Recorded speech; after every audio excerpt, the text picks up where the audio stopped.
11 homes on a cul-de-sac street. The lots would be approximately 10,000, slightly over 10,000, one or two 12,000 square foot lots. And Mr. Robinson is our civil engineer here to walk through the plan with the supervisors, answer any questions. And what we're trying to achieve tonight is the consensus from the supervisors to move forward with this alternate plan, which my client believes is the better plan for the site. And if that consensus could be obtained, then I will work with Ms. Camp and the staff to try and obtain, derive a overlay district or text amendment to provide for the proposal. So Jack, if you want to just take the supervisors through.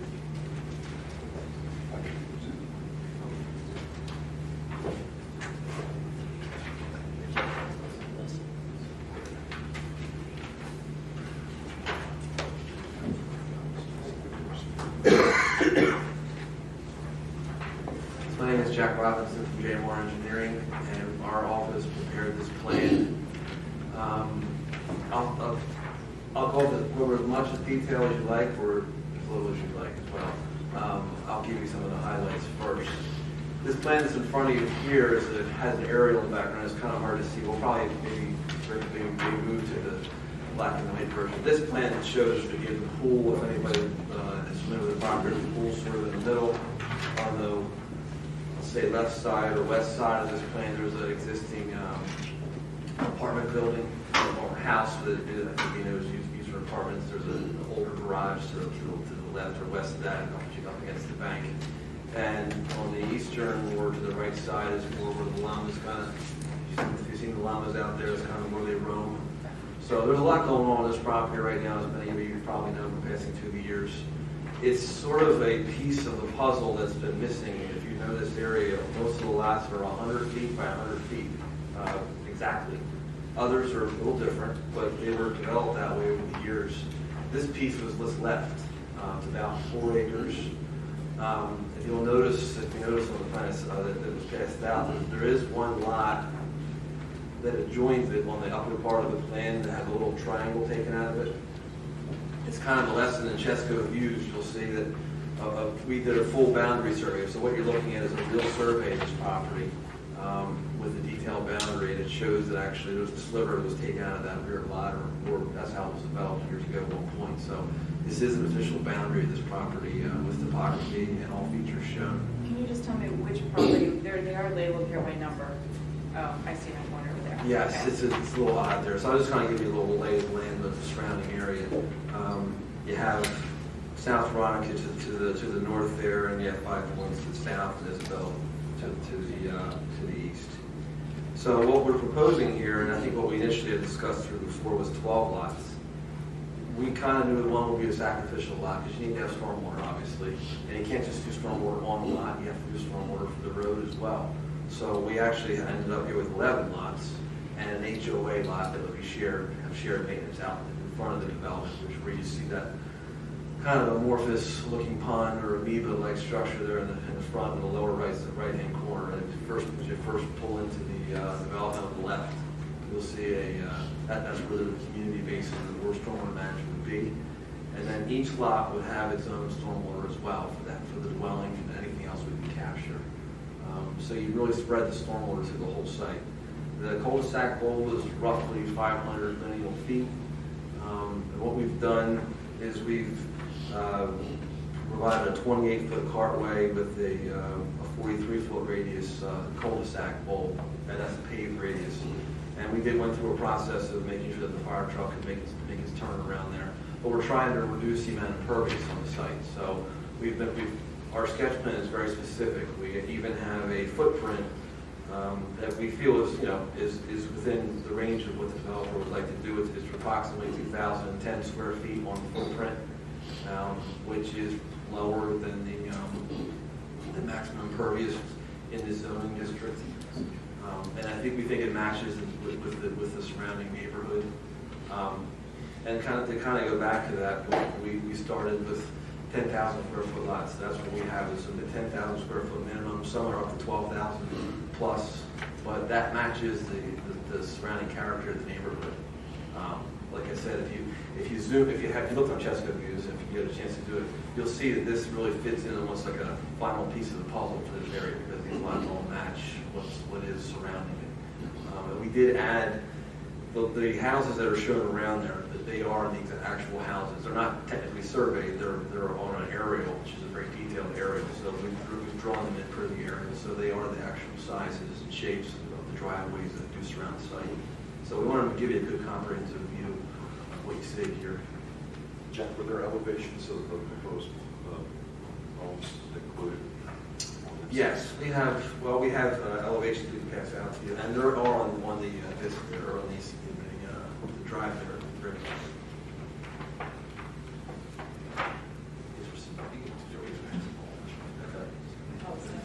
Yeah, they're all the same. I think Mr. Pusey might comment on this, but these essentially are elevations of homes that would be obviously considered. We're not saying this is the exact home that would go on these lots, but this is the thought process of the type of home to be constructed. Fair statement? Fair statement.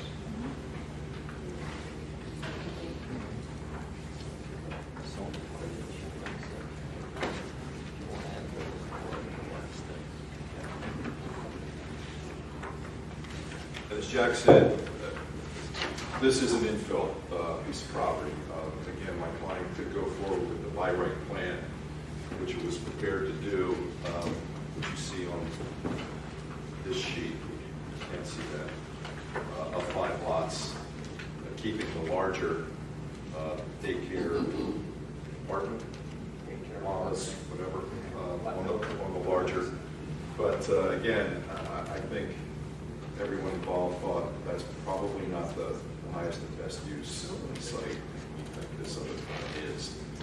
So, again, we're here this evening to answer any questions you may have with regard to the proposal, and then try and seek a consensus to try and move the ball forward with a proposed zoning text amendment to permit the project to come to fruition.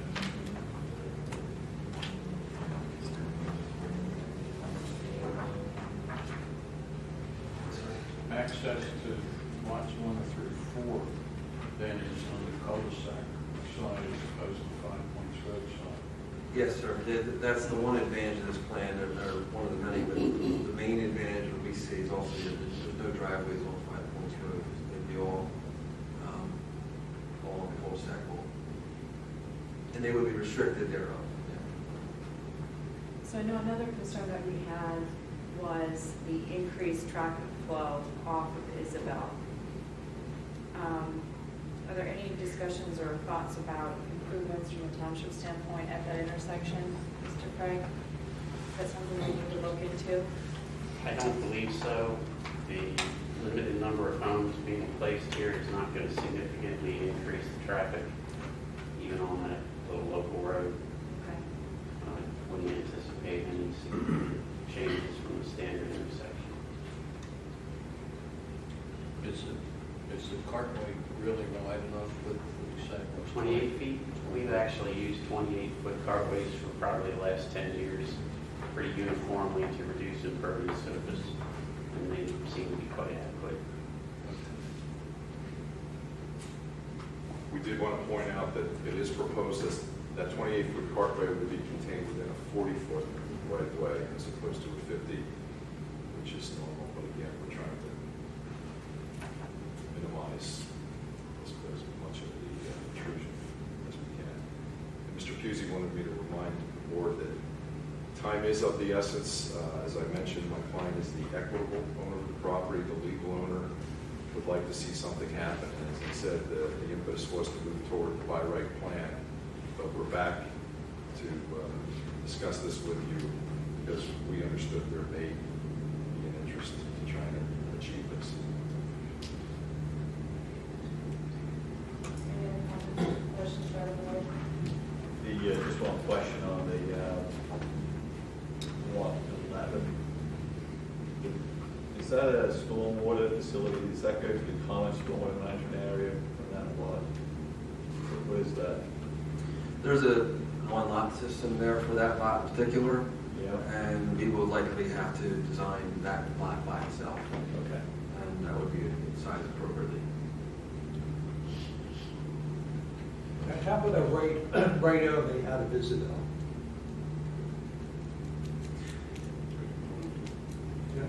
There's about 1 to 5 points. Right turn, right turn. I mean, that would have to be discussed with the township as well. It's already a dedicated road. I don't know that my client would have opinion as much at this point on that.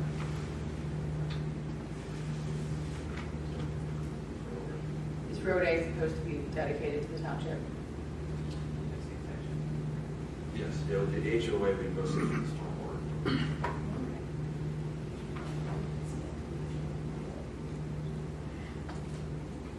Any other questions? Could you repeat that? I didn't hear it.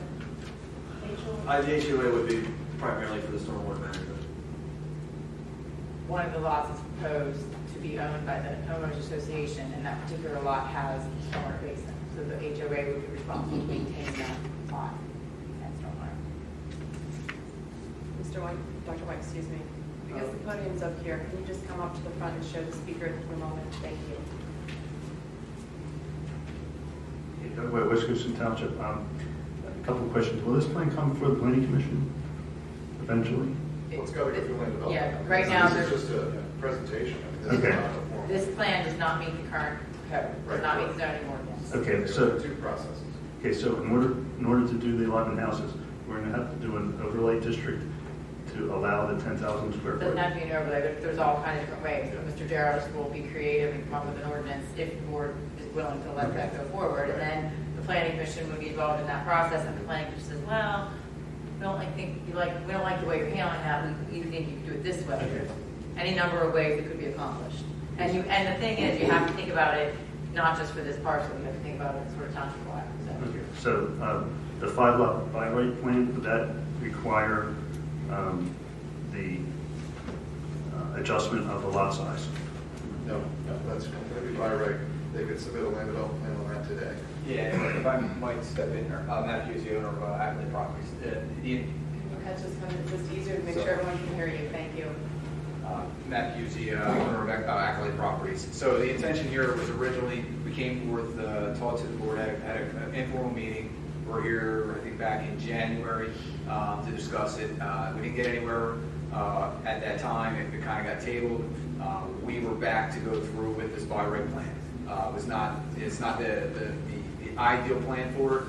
It certainly works for us as a developer, but in the sense of what's best for the township, that we always felt a small subdivision fit that property rather than subdividing and building 4 houses and leaving what I would say, a dilapidated property that has kind of fallen disarray over the years, and there's really not much that can be done with it at that point, and leaving that larger lot there. So when we went forward with that, by right plan, came back to us to say, hey, well, let's look at this again to see if it makes sense as a township to develop it, back for this original plan. So it's not as much, this is kind of us trying to work with the township trying to work with us to see what makes sense, and that's what we're here to try to see if that overlay will work for us and make what would be an end product that would be favorable to everybody, and what we see as a better end product for the community.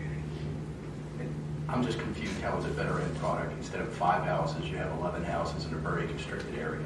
It's that extra lot there. If you've been by, are you familiar with the property? Yes. All right, so it's very run down. Whatever, as a developer, that last property is going to end up staying as a single family, a home that is going to be an apartment complex with whatever that other building ends up being off the left side, and that garage. It's in a state of disarray right now. Whoever's going to buy it is going to most likely continue to keep it at that same purpose. There's not much else you can do with that fifth property. But it's an apartment complex now. There's several people living there now. There are. There are. But it's not a great looking. Mr. Webb's issue at least one notice violation. Mr. Beswick, myself, and Ms. Testa have been to that property a few times. At one point, we almost had to have the tenants vacate the property. It was in such disarray. But through working with their council and us, they made necessary changes to fix things that we would allow them to stay, but that property is a complete eyesore. It's funny, when they were doing the surveying for their plan, they didn't notify homeowners, and homeowners were calling us. And when I told them what was going on, the homeowners were very ecstatic that they wouldn't have to look at the dilapidated property anymore. So there is support in that neighborhood for a project. Okay, so, Ms. Cam, how do we handle this? Is it just? It's a discretionary decision as to whether the board wants to give the authority for them to go ahead and prepare an ordinance that then would be they file a petition to amend the ordinance, that would go to your your planning commission for a review and recommendation, and then ultimately back to you, but it's 100% a discretionary decision. You could say, no, thank you, go about your by right plan the way you had originally planned, or no, we're interested in having you present an amendment that would allow the 11-month plans. And I do want to take the opportunity to impress upon the board, that is the plan that my client has to achieve. Naturally, if I submit a text amendment, whatever form it takes, there will be a review process, there will be a tweaking, but I want to impress upon you that that's essentially what we've got to try and obtain as far as the development project. I have a question. That plan that you're showing there, that is not a current subdivision plan. You'd have to get approval to do what's on that plan as far as the lot configuration. Correct. Okay, so nothing is ready to go yet as far as putting a shovel. No, we Okay, were so I want to actually, make sure I was clear. yeah, we were at the step of submitting this. Right, you made it that, I'm sorry, I don't mean you made it, I was under the impression that you have an approved plan to be able to build 4 new homes, and you do not. They'd have to bring this plan forward to a subdivision process, subdivision land development process. You're talking about the by right. I'm talking about Just that. for the audience Yes, that by right. can't see what we're pointing to. Oh, I'm sorry, yes, That's there- okay. Could you turn that around? Yeah. That would be what they're saying for those other ones, but would meet the township requirements as far as zoning and subdivision land development if they were to try to get approval to have the lots be reconfigured in that format. But they have to go through that process, and the planning commission would be involved in that as well. Also, the board would have to approve that. So they're not ready to get a building permit and start building. So the decision now is, does the board say, feel free to go ahead with your current ordinances as is, or we're willing to consider an amendment that would achieve having 11 lots on at this property? I would like that. I would like to go with these 11, So we have rather than the two, by right. we have 2 people who'd like to speak, and then we're going to make it 3. Mr. Casey was first.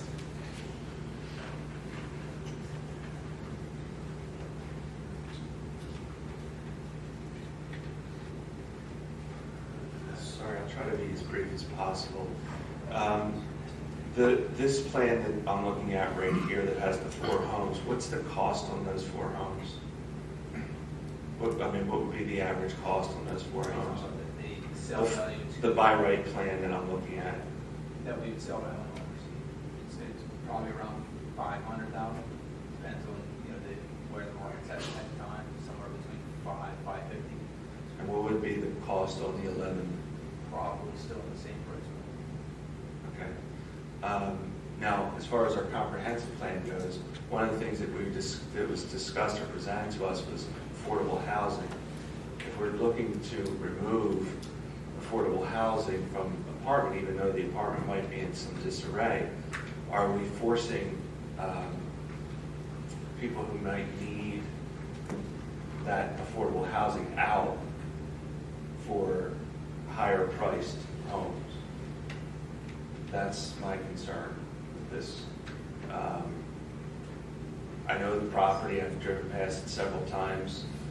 If I was to buy that property, I would not refurbish, I would demolish and rebuild. So you made an assertion that somebody could buy it and they're probably not going to do something. I would absolutely demolish and rebuild a structure. Well, Yeah, Mr. Guzzi, could you come up again? But, Again, we need to have the conversation. I'm not saying I'm against your plan. I'm just asking with regards to if we have affordable housing there right now, what's the implication to those individuals if they're told that they're no longer allowed to stay there? That's all I'm asking. Okay. thank you for your comment. Ms. Swart, and then Doc White. Just a quick question. Could staff confirm the width, the requirement of the width of the cartway to be a public road? Subdivision land development ordinance specifies 32 feet, but it can be waived by the Board of Supervisors at their discretion. Okay. If it's going to be 28 feet, is there room to do 32 feet to meet the requirements? Okay, I would just ask if it does get approved, that you waive the requirement, because having 11 homes take on snow plowing and fire hydrant costs, that would be just double tax. Pardon me? They're proposing that that would be public. Well, I know, but still, the board would have to approve because it's going to be less than the required 32 feet to be a public road. So if this comes up in another year or two, I just ask that you give that waiver to those 11 people. And it would be a public road if you could possibly, I know you can't confirm that, but thank you. Thank you. Dr. White?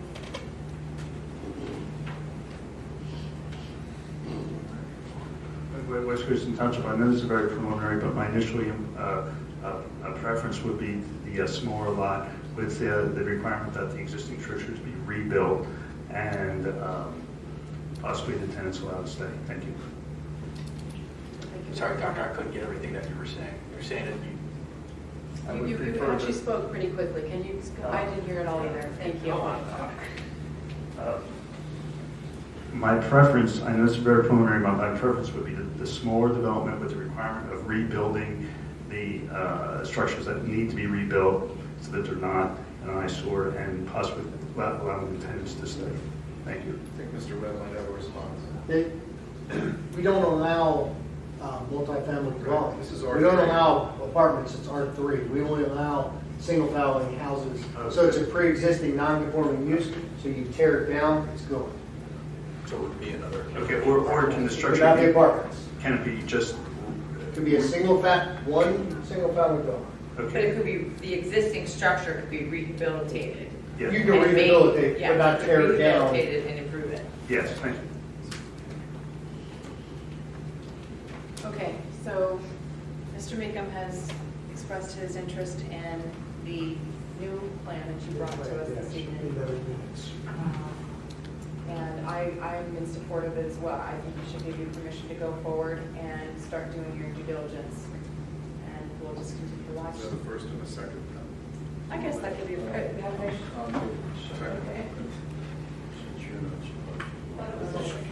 Recommendations, you can't take an official vote on something unless it's something. They're directing staff and Mr. Jarvis to work on an ordinance. You said that before, that ordinances were not authorized to be worked on. That's what they're doing. That's what they're doing. It's authorizing us to work with it to get it done. But it's not... No. My concern is how is this going to affect other situations? I mean, how do we know, have we even looked into someone else coming down the pike later on asking for the same type of exceptions because we ran this here? And Mr. Casey actually raised a valid point about that's one of our goals. We've got more and more people, young people, leaving this area because they can't find affordable housing. I would have felt a lot more comfortable if you would have said to Mr. Casey's answer about 11 homes that they would be more affordable. But they're the same. So it's obviously a profit motive is involved here. Obviously, it's not just a benefit of the township. It's a profit to you guys, which I understand. The business is building and selling and making a profit. It's a free country. That's what we're based on. But that's my concern. So I'm not for the plan. How many residents are in this common building today? 4 units. I'd like to hear from the residents. There's a six, the existing house is broken up into six, five. One bedroom apartments, and then there's a garage where the current owner is. Thank you.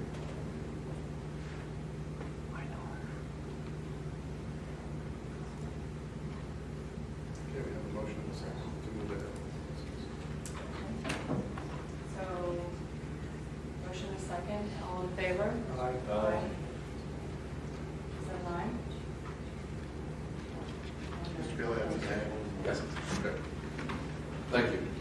time.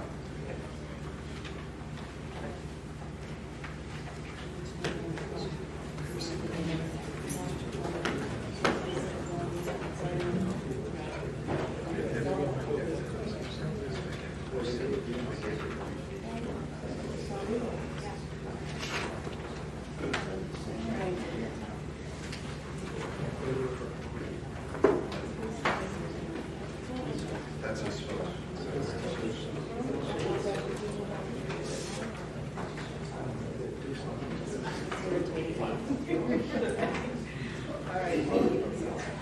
All right, let's do number 6. Spring City Group, yeah. Yes, all right. Item number 6, discussion and possible approval. Excuse me, Dylan. Sorry. Settlement agreement and release, an agreement for the sale and purchase of property between West Goshen Township and Spring City Group for property located at 606 South Five Points Road, parcel ID number 52-5M-208. So this involves a litigation matter. Spring City Group purchased this property on Five Points Road at a sheriff's sale, tax sale. It's a very convoluted history. This particular parcel was actually, as part of a subdivision plan, was approved in 1984. It was intended to be reverse subdivided and connected to one of the lots within the Hofstad Builders subdivision. And it never happened.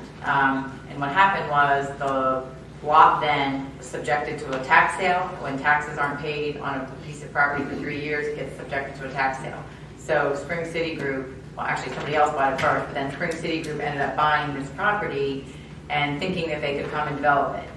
The notes on the subdivision plan, as I said, indicated that this parcel was intended to be reverse subdivided and connected to one of the parcels within the subdivision, and it must be maintained as a basin for the lots within that subdivision. So when Mr. Flagg came to meet with Rick Craig and Bill Webb, they informed him that basically you didn't do your due diligence, you shouldn't have bought this at a tax sale, and you're subject to the notes on the recorded subdivision plan. That conversation happened in 2017. Mr. Flagg has not paid the bills, not paid the taxes, excuse me, and is still asserting that he thinks he potentially has the right to develop the property. The township then cited his company, Spring City Group, under the provisions of your stormwater management ordinance for not maintaining the basin. The township has some fault because it did not see that the plan that the reverse subdivision should have occurred. So it's not 100% Spring City Group's fault. The other problem is that this parcel is landlocked. So there's absolutely no way for Spring City Group to go in and maintain this basin. So recognizing that the township has obligations under its MS4 permit requirements to make sure that stormwater management basins that service your community are being properly maintained, we thought that there could be a public-private benefit here if the township agreed to basically purchase this property from Mr. Flagg. They have spent approximately $10,000 in purchasing, paying the back taxes, etc. So the board authorized me to offer to him he would convey the property to the township. The township could then use it for part of its MS4 permit requirements to retrofit or maintain the basin for the benefit of the subdivision owners. And Mr. Flagg has agreed to do that. This agreement then, so it settles the outstanding stormwater management violations that were going before district court, and gives the township or conveys the property to the township for $2,500. So we thought that that was a fair compromise, rather than continue to cite him, continue to incur legal expenses at the district court level, and really impose upon him something that he's not able to do because he doesn't have access to the lot. We thought this was a fair solution to the problem. So this agreement has already been signed by Spring City Group, and it would contemplate payment of $2,500, actually less than that because there's some taxes that need to be paid for 2019, and you would have a deed to the property and could thereafter maintain it as part of your stormwater management program.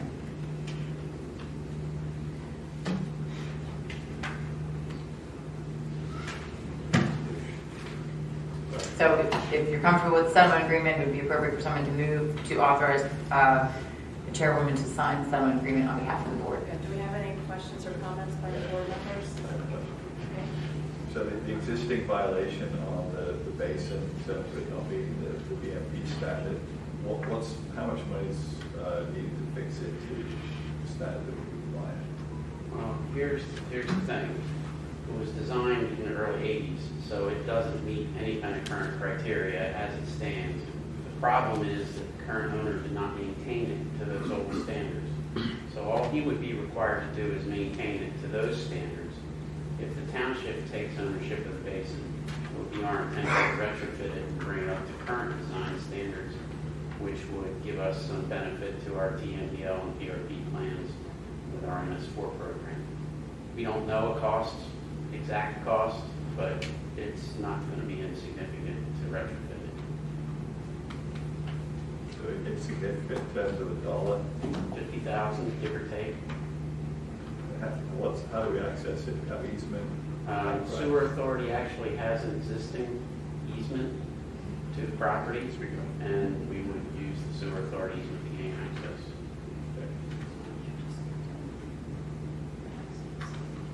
Any other questions? Public comment? Why don't you come on?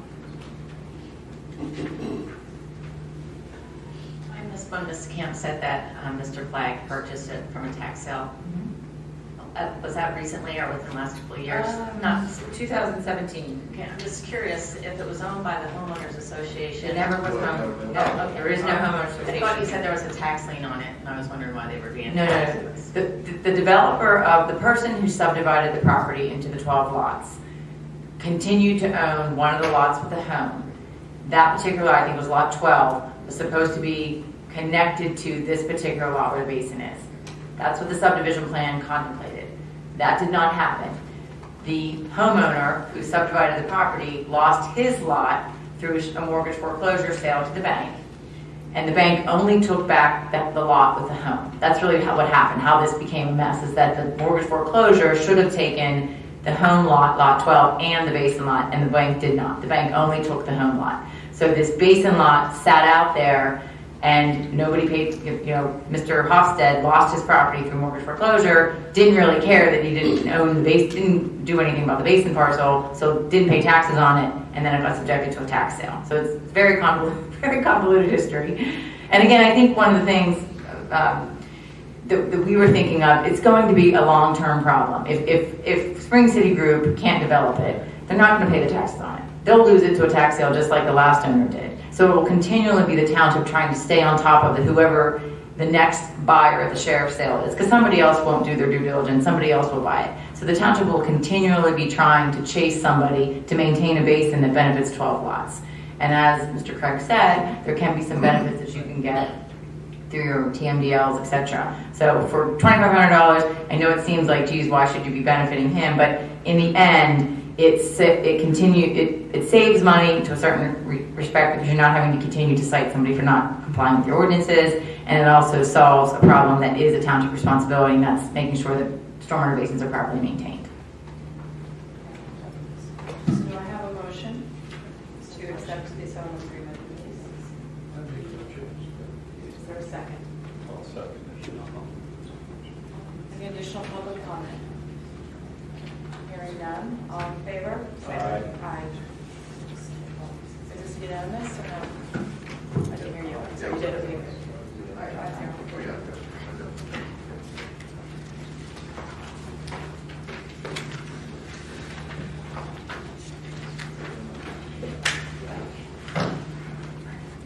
Okay, item number 7, discussion of possible approval of 2019 field paving project bids opened on May 16, 2019. Mr. Carroll. Mr. Carroll. Could you come up, is he going to present? Yeah, we can tag team it, that's fine. We received, this is our annual. Sorry, Al. Al Vinatelli, Carroll Engineering. Al's group prepared the bid documents and the plans for our next about 5 miles of roads for the township. We received 3 bids: Duraco Brothers Incorporated, Allen Myers, and Glasgow Incorporated. The apparent low bidder, and Mr. Vinatelli can speak to this, was Duraco Brothers, the 774 number. Yes. The low bid was $774,588.63. The next low bid was Allen Myers at $811,589.78. And the high bid from Glasgow Incorporated was $911,805.06. So again, the low bid was Duraco Brothers, $774,588.63. Okay, I have one question. West Town Way is a split road between our township and is it West Town? East Goshen. It's East Goshen. Okay, thanks. So we're paving both sides, or is this part of our relationship with them, or are we paving the entire road? Just up to our border. Just to So, so there's a border, it's not simply just one side of the road or the other? Oh, no, It extends and then enters into East Goshen Township. So it's not the actual boundary of the township. It's not the township line. Okay. We're paving. It crosses the We're paving both lanes, Both but lanes. there's a border line. Right. Where you stop, Right, okay. Correct. All right, thank you. I would make a motion that Do you have all the documents that, did they submit all the bonds, all the, was it a full, complete package with everything signed, everything been checked? Yes. Sometimes if it hasn't been, I just want the motion to be subject to compliance and making confirmation and everything submitted to the bid. Before we bring it to the board, everything's checked. Okay. I should have a question on the dollar amount. So is the dollar amount for this paving that's planned for this year, is it in line with our budget? And secondly, how does it compare in terms of dollars per foot paved versus previous years? It is, I believe last year's bid was about 850,000. The same number of feet? 5 miles. We generally do 5 miles a year. So it's in line, it's a little bit less than previous years, but it fluctuates. Some years it's even less than that. I think one year was in the neighborhood of 680,000. So it does fluctuate, but it's in the general area of previous years. Thank you. Any questions from the audience? I didn't get a second, so if you want to do a second. Do I do the second? First, for the joint second.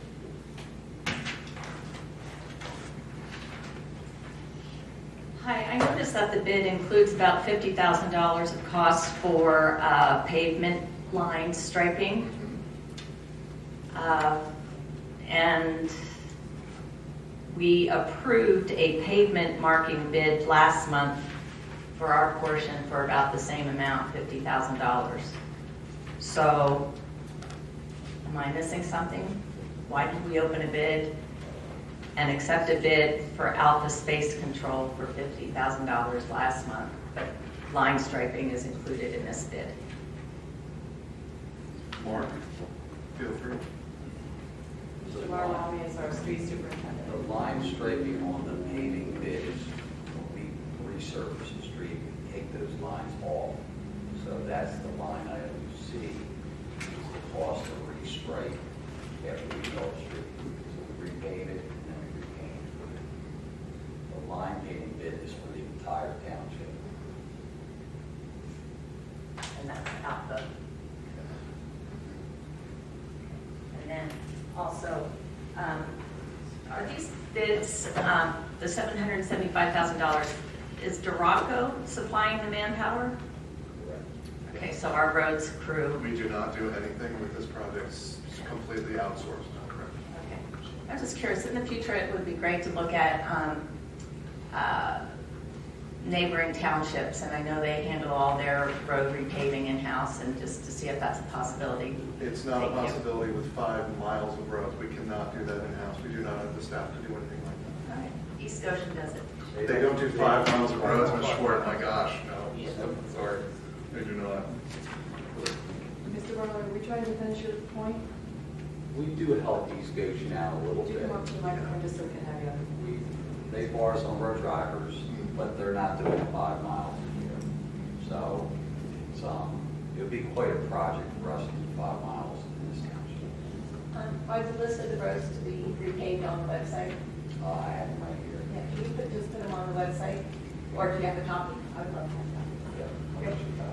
Okay. Thank you. Okay, we have a motion, we have a second. Any other public comment?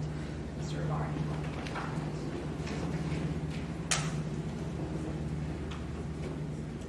East Goshen Township, Mark Miller, head of the Public Works, they do quite a bit of road paving, quite a bit, and they do it in-house. Thank you. All right. Hearing no other, all in favor? Aye. Hey, Rick, did you get my presentation? Thanks. Okay, next item on, number 8, presentation on pipeline safety training activities for West Goshen Township. Okay, this is our foot-long presentation on our 2018 pipeline training grant. Go ahead, Nick. Last year, I was approached by Carolyn Committa's office, our representative. She was able to obtain about $134,000, $135,000. Ms. Schwartz, I will post this. You don't have to report it. I'll post it on the website tomorrow. Carolyn Committa came forward with pipeline. Actually, she approached me. She received notice of some education, job training, and she said, "Is there any way for us to do some pipeline training?" So Derek Davis and I put our thinking caps on. We came up with a two-pronged training program. The first was to give our firefighters hands-on experiential training, as they call it. Derek was able to find Texas A&M, the TEACS Firefighter Training School in College Station, Texas, is the leading disaster firefighter EMT training place in the country. And my presentation goes into lots of details, so we'll get into that. The second was we tried to find a program that would give management some training on what PHMSA does, emergency management, strictly classroom training.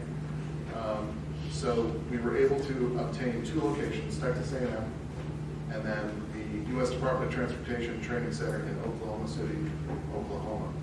Go ahead, next one. The Texas A&M training, I was strictly a chaperone. It was hands-on, daily. It was 5 full days of training for our firefighters in College Station. It was part of the Texas A&M Engineering Extension Service, and it provided we had Chester County Hazmat employees, firefighters from Westchester Fire.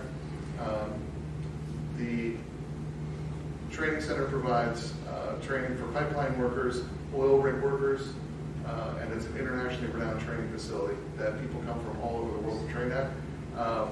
The class that our 25 firefighters and hazmat people attended had maybe 12 individuals from South Korea who were attending the training with them. And this training was specifically about hazardous liquids and how to fight fires with hazardous liquid pipelines. Okay, next one. The campus that they trained on, that is the campus, 2 large lakes, and it was, I drove through it multiple times a day, doing my duties as chaperone, and they had downed airliners, subway cars, parts of ships that were the props that the students would use to fight fires. I would drive up and I thinking there's an accident and they have a piece of jetliner equipment on fire that then they would put out. It was just incredible training. Next one. They have subway cars down. They do search and rescue dog training. For every single facet of any kind of first responder training that you can imagine is trained here on a year-round basis. Next one. The facility is known as Disaster City because when you drive in, you think you're on a movie set. It was every kind of prop, every kind of situation. I was not personally allowed to. I was only allowed to drive in and out, drop the guys off. That was it, because I wasn't an attendee. But I would drive very slowly and watch the training going on. Just fascinating. Go ahead, next one. Again, there would be plumes of smoke and fires going on every day that I dropped these guys off. There were pipeline workers there that I would watch. The last day I drove in to drop the guys off, there was, they had set part of a ship on fire. It was just incredible training. Next one, please. Now, our guys, and you'll see pictures of our guys in action here shortly, they use, obviously they can't use hazardous liquids because they're too volatile. They use natural gas as the, in place of the liquids, but they would, everything is piped to the individual scenes and the props that they use to create as much of a realistic situation as possible for the firefighters. Go ahead, next. Okay, this is where we get into the pictures of our guys who attended. Two members of the hazmat team, the Chester County hazmat team. They were put through every single situation, and you can see in the background, those are two of our firefighters dressed in their full body suits. It wasn't incredibly hot when we were there. It was early September, but it was very humid. And they are drilled into how to get dressed for responding to one of these emergencies, how to take care of themselves while they're fighting fires. And they're drilled so hard about keeping hydrated. And one of our guys did not follow the precautions. He almost passed out because he was so overcome because being inside those suits are just incredibly hot and almost stifling. He wasn't drinking enough water and he almost passed out. So again, we had about 25 Westchester Fire Company and Chester County hazmat personnel there. Again, they went through role playing. You can see the gentleman on the right was operations. The gentleman on the left played a county emergency responder role as managers of managing a scene. So depending on your role, you had all kinds of different things to do during the week of training. And again, it was 5 days, 8 hours a day of training. Go ahead, next one. And those are three of our guys, again, dressed in their heavy suits. And thankfully, we didn't have to bring our equipment with us. They provided all the equipment. But it was as real as you can get in the scenarios that they put them through. Go ahead. Again, one of our firefighters, just, you can imagine, it was probably high 70s, low 80s every day, but stifling humidity. And they had to, at least 2 or 3 of the days, everybody had to get into these suits and fight fires with their props. Go ahead, next.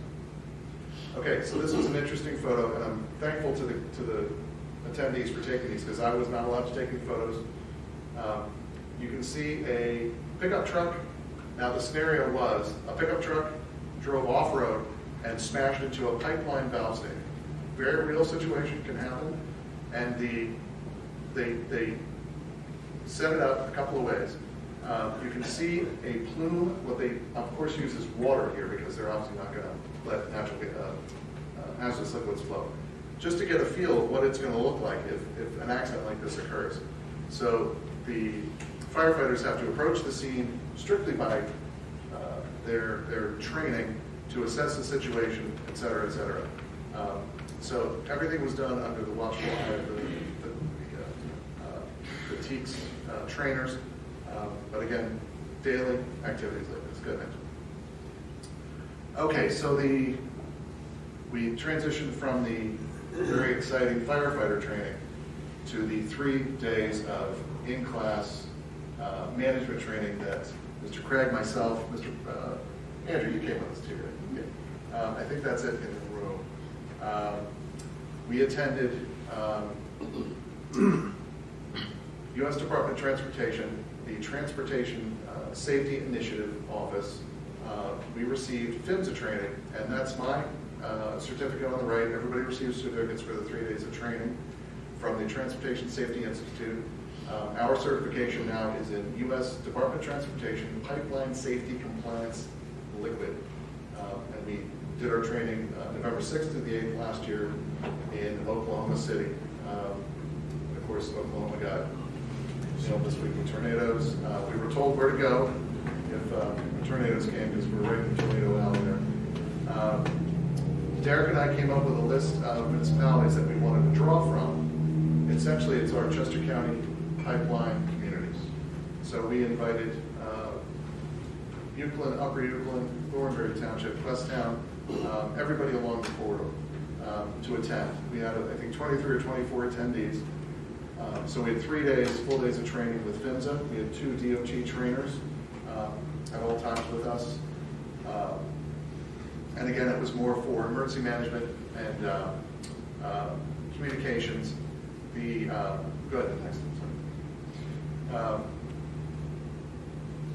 The instruction manual that we received, thankfully by a PDF, not a printed document, 796 pages. We went through every single page over the 3 days. I will be posting the manual tomorrow, including this presentation. There's a lot of good and interesting information in the instruction manual. It goes through, and I'll go through a lot of it here. A lot of history about pipelines, history about the integrity management programs, way past my presentation. We spent 3 full days on it, but residents, anybody can feel free to, it's publicly open documents. And again, all of our training took place on a U.S. Department of Transportation facility. We had to check in every day with security. It was a secure facility. And we were not allowed to take photos inside the gate. Good. This, as again opposed to the Texas A&M, was strictly classroom instruction. We had 2 very good trainers who had a history of safety regulations.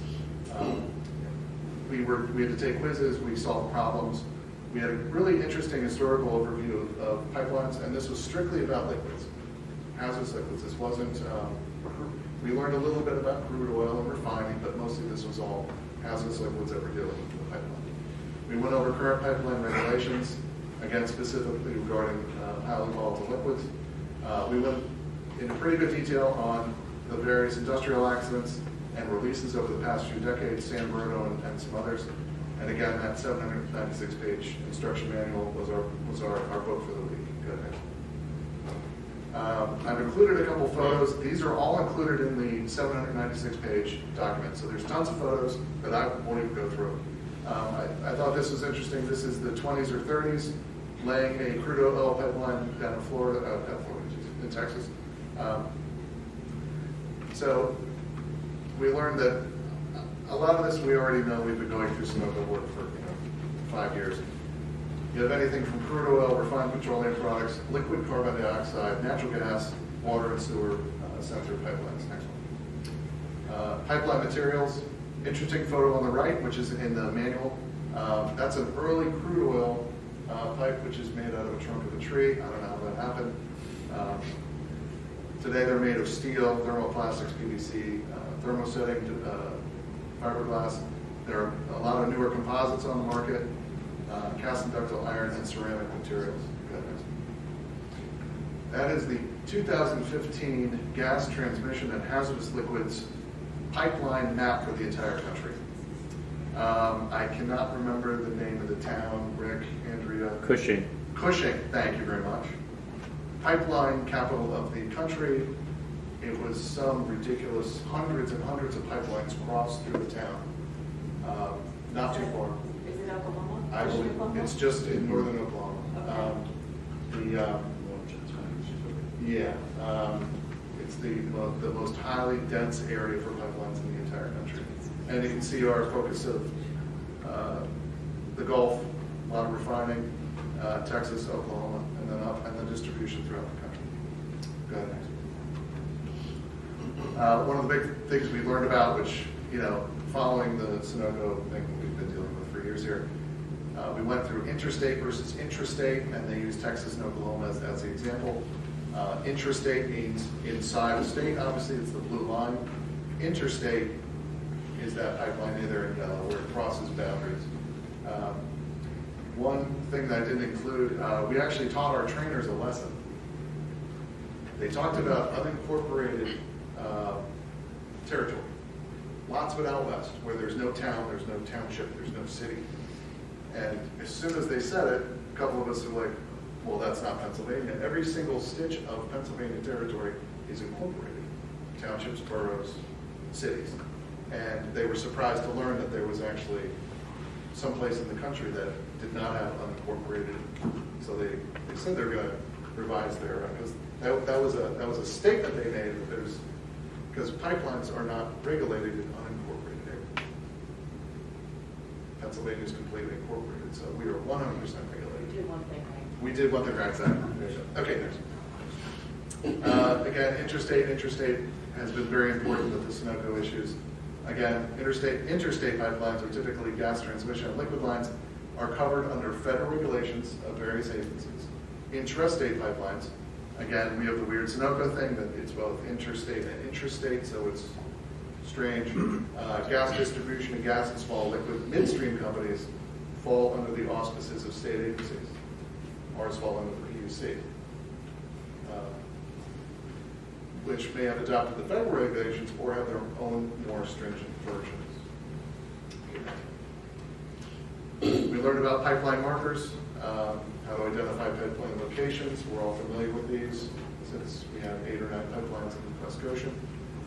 And those signs specifically state what is in the pipeline underground, emergency information, company, product, 24-hour emergency phone number. However, they do not mark the exact location or depth of pipeline, just general awareness. Good. PHMSA is trying to do a better job. We had the pipeline forum, oh gosh, that was February, I think, over at East Egbar Fugit Middle School. They're trying to do a much better job with public awareness. And you can see that wheel there with all of the various agencies and the general public and industry, local officials, excavators, in who impacts pipeline safety, because it's a concerted effort to get the word out, and PHMSA is trying to do a better job of that. I'm not sure, I'm not going to make any statements on how well they're doing, but they're trying at least. Okay, next. We learned extensively about how various government agencies oversee pipelines. PHMSA is the Pipeline and Hazardous Materials Administration. FERC is the Federal Energy Regulatory Commission, and then we have our own Public Utility Commission. Again, it's various agencies depending interstate, intrastate.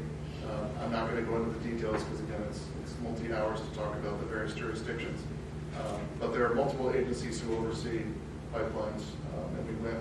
It took us several hours to go through the agencies in our training. Good. We learned quite a bit about pipeline integrity management programs. Again, another PHMSA requirement of pipelines. And we went over that integrity management process on the right. And our trainers were pretty honest with us that we can set all kinds of rules in place and things still can go wrong with spills, accidents. So it's never a 100%, not I don't mean safe, but they're always learning, those pipeline suppliers. And PHMSA collects a lot of data on the suppliers, the pipeline operators, and how they can better improve what happens through risk assessments. And again, I'm not going to talk about Sunoco here at all.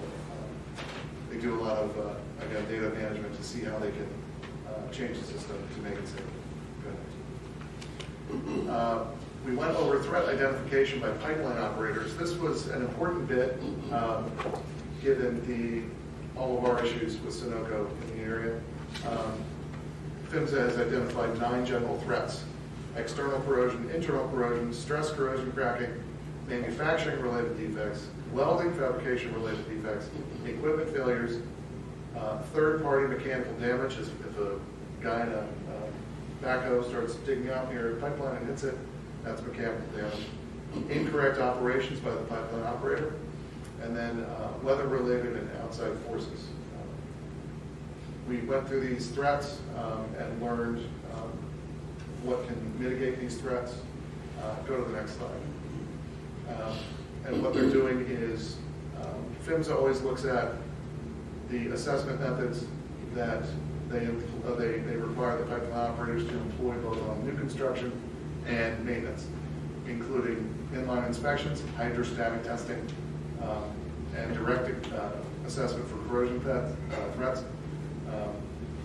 both internally and externally, and other approved methods of assessment. Go ahead. These are some of the integrity management program, actually in visual form. You can can see the two top ones are that smart pig technology where they send that vehicle through the pipelines, checks the thickness of the walls, checks for leaks. And then the hydrostatic testing, that is done on new construction. And if they want to repurpose pipelines. Hydrostatic testing was done on the 8-inch Mariner line before it was put back into service as a liquids eastbound line. And the gentleman on the right is using GPS equipment to ensure that the pipeline batteries are and the easements are still okay, and noting any changes in the land or anything obvious that you can see. Good. They provided us with a lot of good PHMSA resources. There's probably 3 or 4 or 5 pages at the end of the 796 pages where they provide all types of government internet resources, and this is just one of the slides of the several. PHMSA has at that website address, they call it their gateway for reporting, regulations, interpretations, program information, and forms, both for the general public, for pipeline operators, local governments. They use it as a storehouse, warehouse of information. And they also provide stakeholder communications on the website. There's a national pipeline mapping system that is part of PHMSA that you can access. Inspection and enforcement forms, and we actually went through, one of the trainers went online to this site and pulled up a couple of examples that were live examples of issues that PHMSA had found through inspections, and the reports are online. General public can see those reports and see what happened with the incident, everything down to a tiny release to a more major incident, and it shows the follow-up that PHMSA did on the enforcement, any fines that were levied, and just he picked one randomly, and there was a $100,000 fine for the operator for I think it was, if I remember correctly, I think it was an operations error that they dumped some crude oil by accident in the yard, and they got fined over it because it was operator error.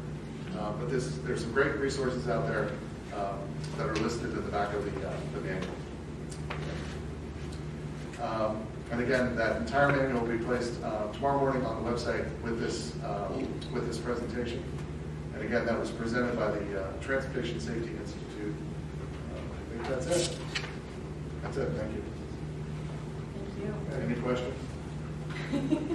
I know it's quick. I'm going to check it out on the There's a lot. website. All right. Any other comments from the audience? Any questions for Casey? Mr. Hellman? Yeah, I'm John Hellman from West Goshen.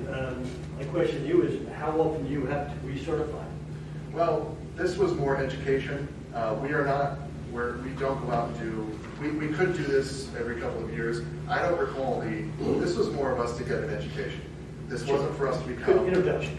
Yeah, it was just strictly an introduction. We have a certificate in this.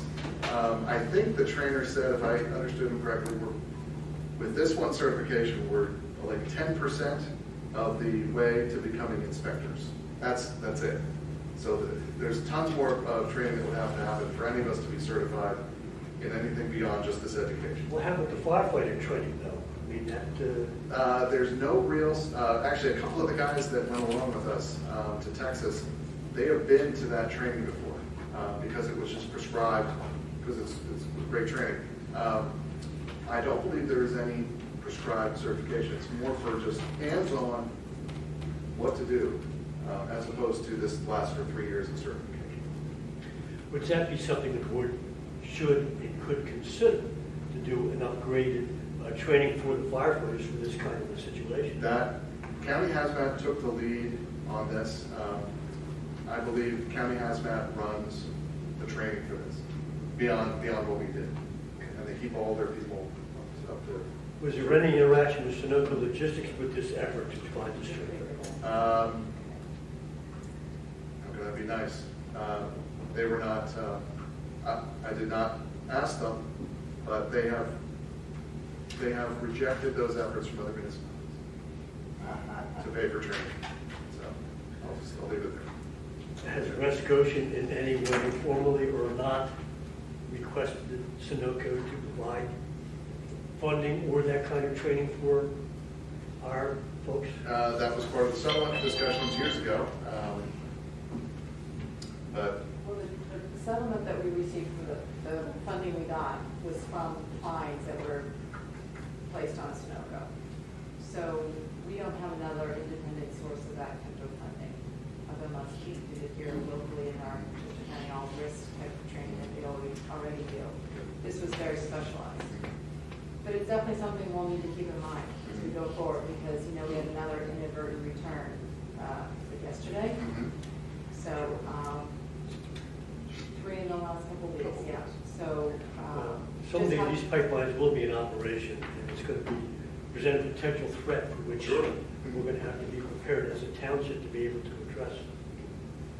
Thank you. Thank you. Ms. Ford, did you want to come up? Yep. And then Ms. Okay.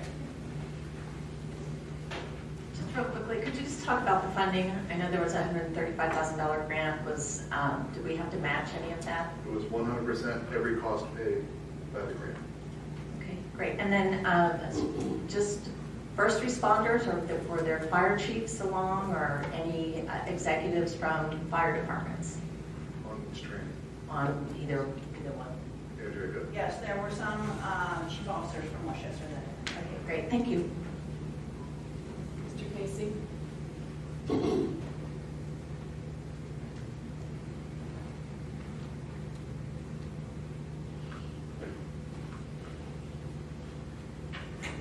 So apparently my education costs $135,000 when it comes to pipeline understanding.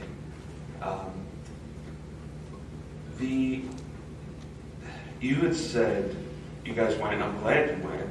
A lot of this information we've discussed here over the years, but I'm glad that the township went, and our emergency responders as well. I guess the question comes down to, in the training, did they, because you said that it was hazardous liquids training, but then you really couldn't use hazardous liquids because it's too dangerous. They use natural gas. They use natural gas. Right. You can fight a natural gas fire, correct? But not an HBL fire. So, Do you want to answer that, Mr. Green? I believe you can handle both. Probably the reason they're not using liquids is the contamination. well, Contamination is. but that was a controlled site, so I want to know, like, they didn't use HBLs on this training, correct? Absolutely. So, is it possible to fight and put out an HBL fire, or is it the standard which PHMSA and all these safety people say is to allow it to just burn itself out and cordon off the area? Like, what did they teach you guys about that? I was not there. She did not but- go on that yeah, training. But my guess is just because it was a training site, that's another reason why they don't have these type of, volatile liquids there.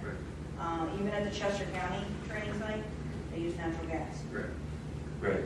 So, because HBLs are too dangerous. Correct. So my question as a resident who lives within 100 feet of four of these, what did you guys learn that the residents who live within those boundaries, what did you learn that you can teach to us that we're supposed to do in the event of a release?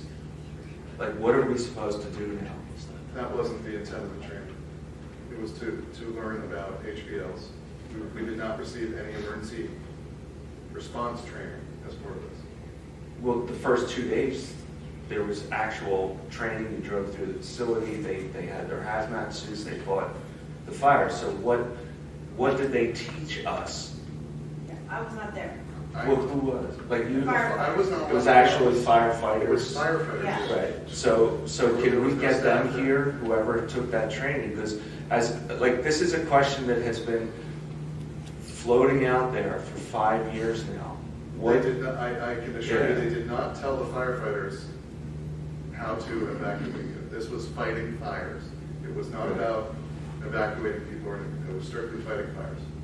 Okay, Strictly so the that, intent of the training.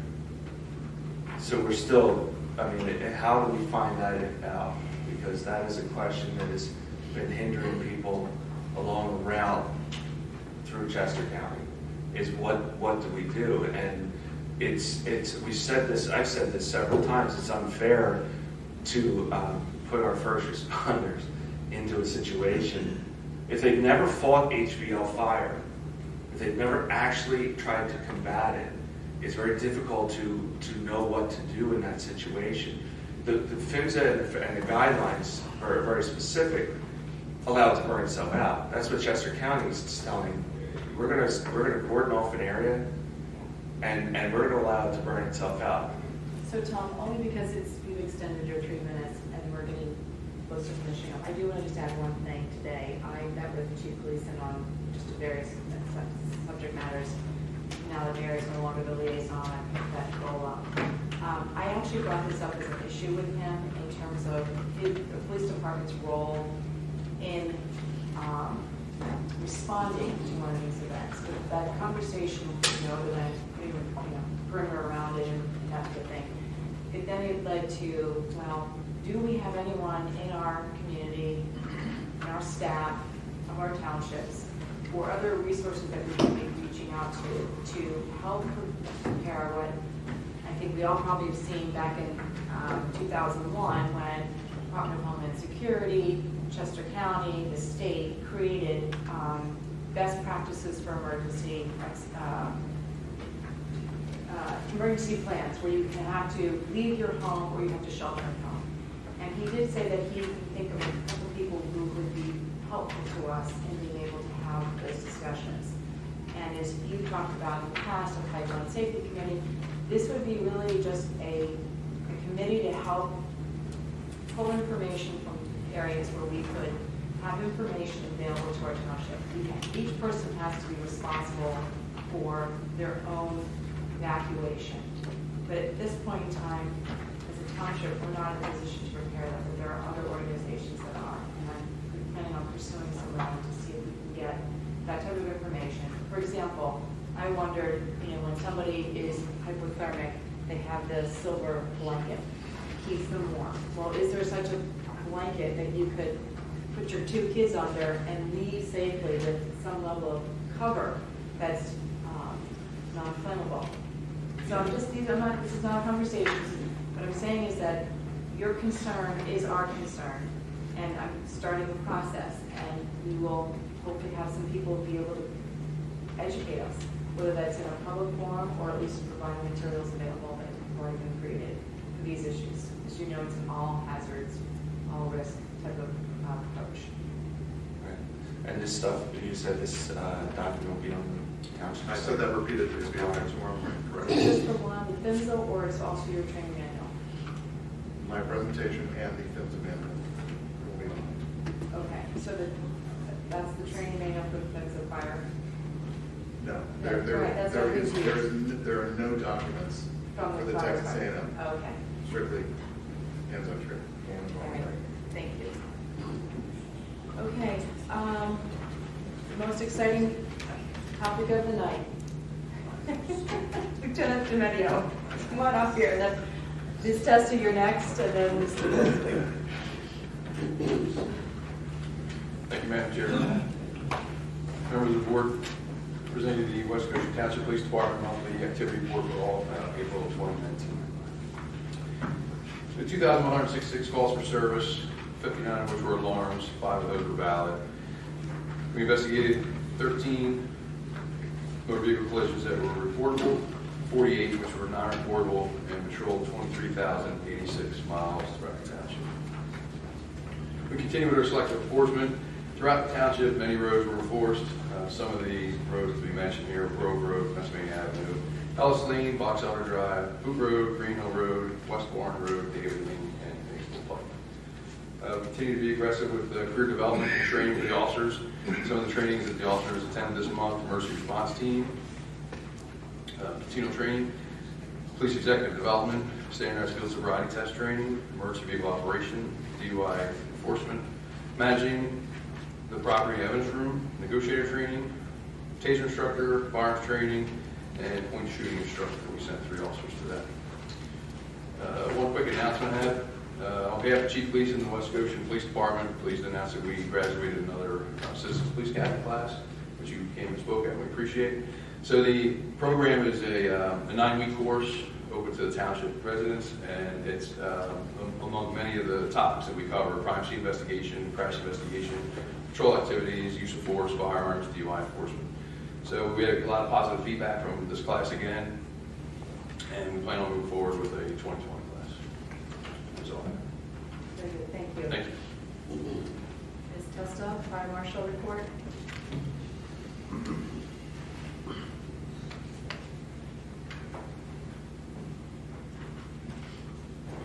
Good evening. For the month of April, there were a total of 31 inspections. 8 commercial use and occupancy, 2 fire blocking, 2 sprinkler, 7 framing, 1 fire hydrant, 4 walkthrough, 3 fire line, 1 prom, 1 firewall, and 1 standpipe. There were 7 fire calls, 5 automatic fire alarms, 1 building fire, and 1 carbon monoxide alarm. There was 1 sprinkler break. I attended 1 meeting, had 1 burn complaint. I gave 2 fire safety programs, and I attended 3 hours of emergency management training. Good Fellowship Ambulance had 134 calls for the month, and Westchester Fire Department had 22 calls. Thank you. Thank you, Ms. Testa. Mr. Beswick.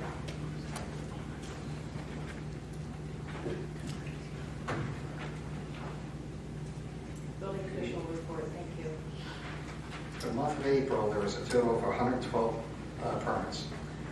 1 single-family dwelling, 28 building, 19 electrical, 7 fire protection, 16 HVAC, 12 plumbing, 4 roofing, 4 zoning, 8 use occupancies, 7 E&S, 2 sewer tap connection, 2 open space, and 2 road occupancies. The estimated cost of construction was $1,697,432.08. And the permit fees were $36,407.83. Thank you. Thank you. Okay, next item on the agenda is number 14, approval of the Board of Supervisors meeting minutes for of April 23rd, 2019. I'm sorry, did I? Oh, you mean everything else? Oh, I must be mentally trying to move on. All right then, it's my time to talk now. Oh, your time to talk. All right, Board of Supervisors, I don't have an announcement. We're going to start there. Oh, Chris, good. Quick announcement. June 6th, Volunteer Appreciation Dinner. It's been a priority of ours to try to organize this. Thank you, Casey, for organizing it. It'll be at the Ice Line on June 6th. Anyone and everyone who serves on a board as a volunteer to show our appreciation. You can attend with a significant other. So please come along. We'd love to celebrate your service. There's some folks who have been working for 5 decades, just about, for the township. So it's just our small way of showing our appreciation. Some big events coming up in June. We've got the summer concert series kicking off. So on June 23rd, we've got Street Corner Trio, and that's going to be at the Leon Haggerty Amphitheater here in West Goshen Community Park.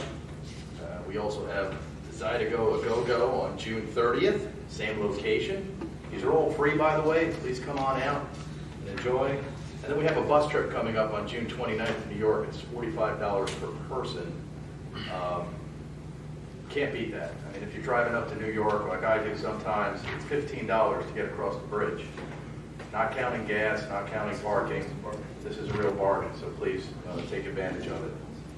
That's it for me. Oh, one other announcement.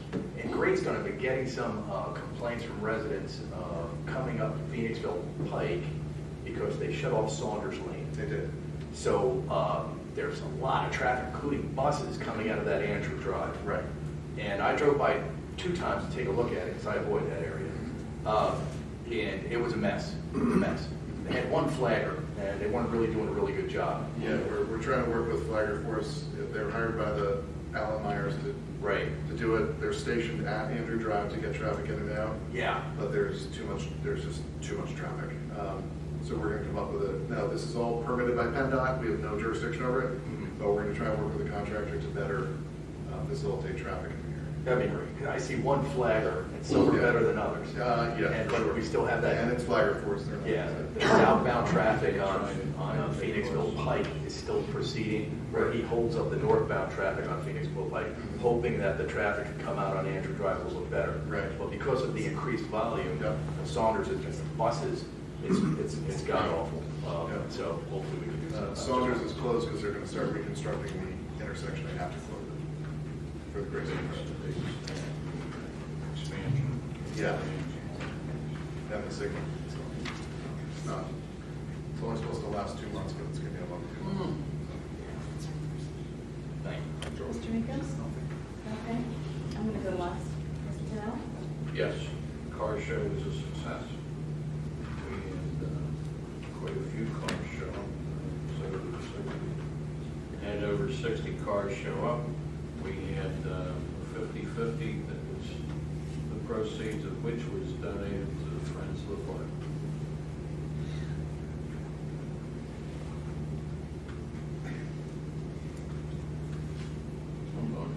You have anything to share? You got to talk about the next meeting. Oh, would you please? I did a little bit of it, but yes, go ahead. Yes, so, Ms. Dunbar and myself attended the Westchester Area Council of Governments meeting last night, which was around we're going to come up with a proper name for it. It was currently called the Energy Transition Plan. This was the item that was at last month's meeting that we discussed. I was pleased that the conversation around the various municipality representatives was all focused on making sure that we really tried to get concrete output from Canvas that would be usable by townships and would not be at a general level in terms of other than apple pie statement. So I was pleased that everyone was on the same page in terms of making sure we got something implementable out of the. There you go. Yeah, just to add to it, I was very pleased to have, very dedicated people. We have Mayor Diane Herron, who recused herself from being able to be part of the bid, but she runs a environmental sustainability company. She's the vice president there. And we learned that the borough just hired a sustainability liaison who is trained in sustainable energy source decisions and very very adept in helping us hopefully go forward with this program, even though he works on behalf of the borough. Some of the things that they'll be doing will be sharing as a group, which is what our intended goal is, so that if we decide to do purchasing of power or purchasing of for things in the township, solar panels, for example, we started hammering out some how that might happen. But we all recognize also that each township has to do its own thing within its own resources. So there's a lot of work to be done, and eventually part of my announcement is that I'd like to see us not identify necessarily an employee to do so yet, but certainly to facilitate a committee being formed where people similar to Mr. Walsh's background with experience in environmental science, engineering, those types of things, could come together to help augment the decision-making process, because we as a board will ultimately need to make decisions, but we need to be making those decisions with third parties who are experts in that information. So I think it was a very good kickoff, and Mr. Walsh already did a great job of stewarding the process, which I'm so pleased to be able to work with him on. So my announcement is that I already said something about the sustainability committee. It really is. I'd like to just socialize this request. There are two things that I have been thinking about since 2017 when I was running for this position, and one of them was sustainability in the way that would help us reduce our costs, that would help us educate our community about ways that we could, in the very smallest ways, but as a group would be a very powerful way for us to be really engaged in understanding how our climate's changing and the impact it has on us. We already know from a stormwater standpoint, which is my primary focus from a township standpoint, that we have a big problem ahead of us, and that we're having more rain than we ever had before, at least currently. And we have a big responsibility in, once the permit is finally approved, to meet the permit within 5 years.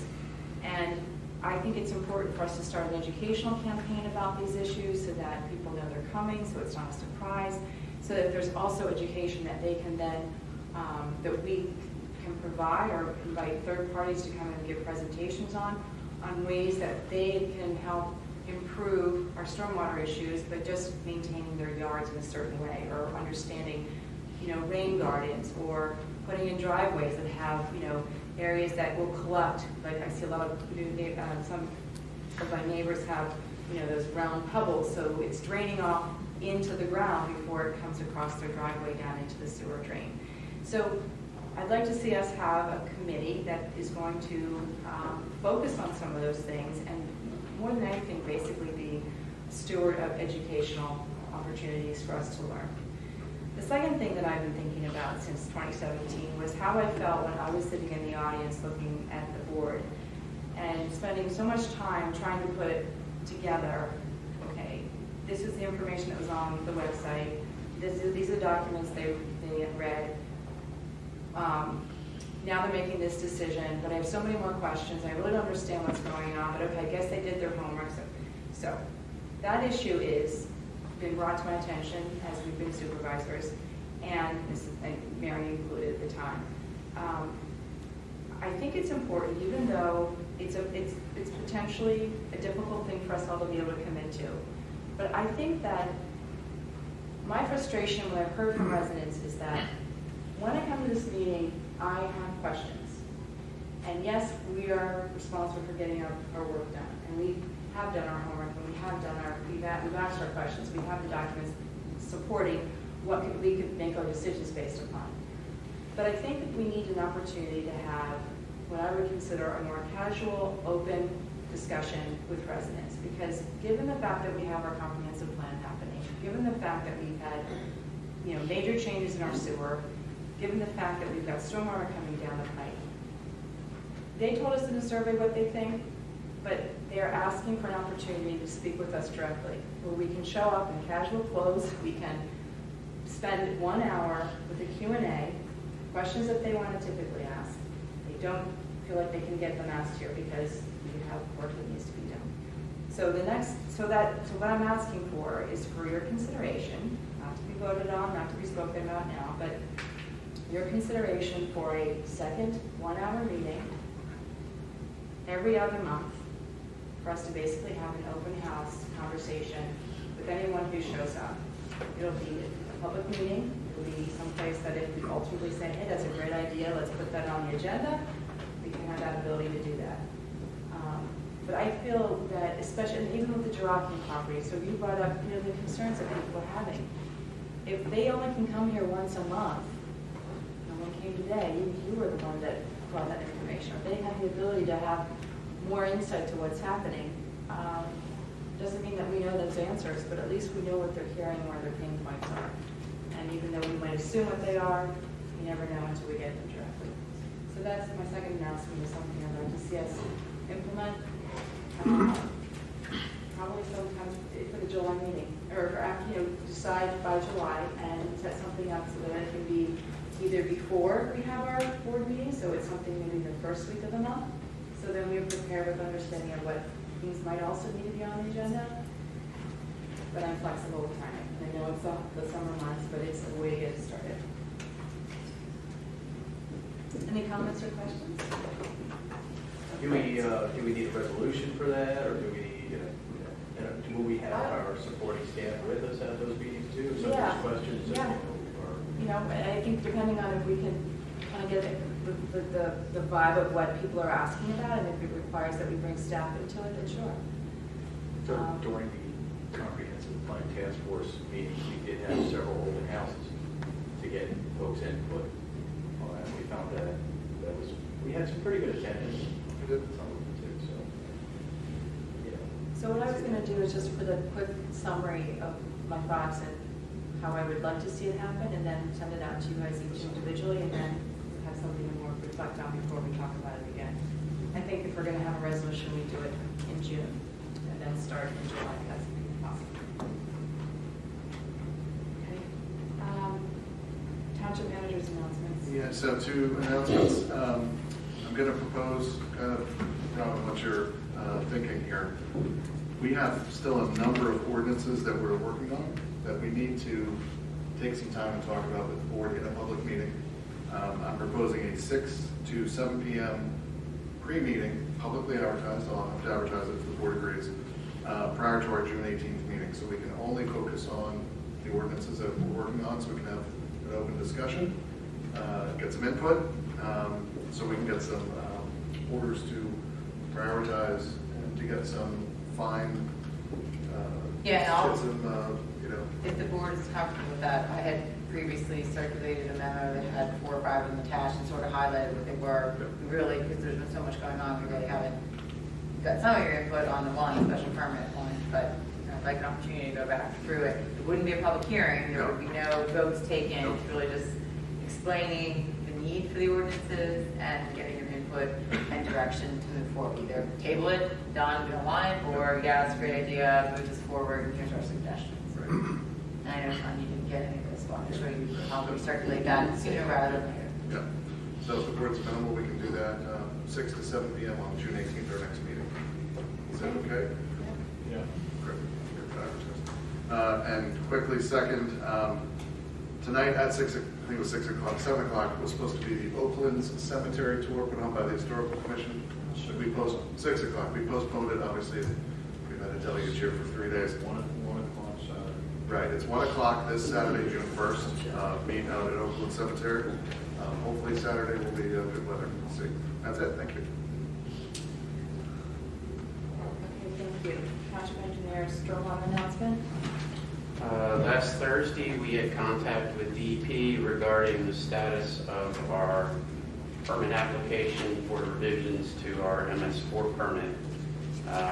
According to the DEP reviewer, there are 2 outstanding items, some minor changes that need to be made to our mapping, and a revision to an advertisement for a public comment period. We have revised the maps, and I'm revising the advertisement now. We'll probably be ready early next week. Once those 2 items are done, they'll be submitted to DEP, at which time they will issue the draft MS4 permit. The permanent permit will not be issued until the public comment period occurs and any comments are addressed. That's a 30-day period for public comment and a 15-day period to respond to any comments that are received. So we would intend to advertise that probably the week after next. So we can hopefully expect to get our draft permit in approximately 2 weeks, and then 45-day period after that, and then we can look to receive our permanent permit after that. So apparently it's imminent at this point, finally, at long last. So those were very minor changes that need to be made, other than the public comment period. That's not necessarily minor. Mr. Webb, zoning officer's announcements.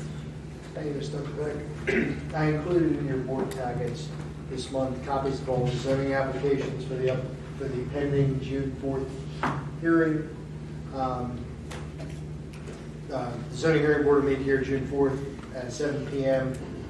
To hear 4 applications. 1 application was already presented to you at the last meeting, which was the Saunders Lane application, which the board took no position on. These 3, the following applications will be heard as well on the 4th. Application 10 of 2019, which is 1206 Nottingham Drive. The applicant already had constructed a deck in their front yard It is used for neighborhood entertainment. No permits were gathered, pulled, or approved. Mr. Craig found that when he was out looking at a complaint and handed it over to me, and the property owner and I have become quite friendly. So they're seeking a variance to section 84-47A, which deals with decks, patios. Part of that is that decks and patios are only allowed to be in the side and rear yard, not in the front yard. So they're seeking a variance to be able to keep this deck in the front yard. The entire neighborhood is coming in support of their application.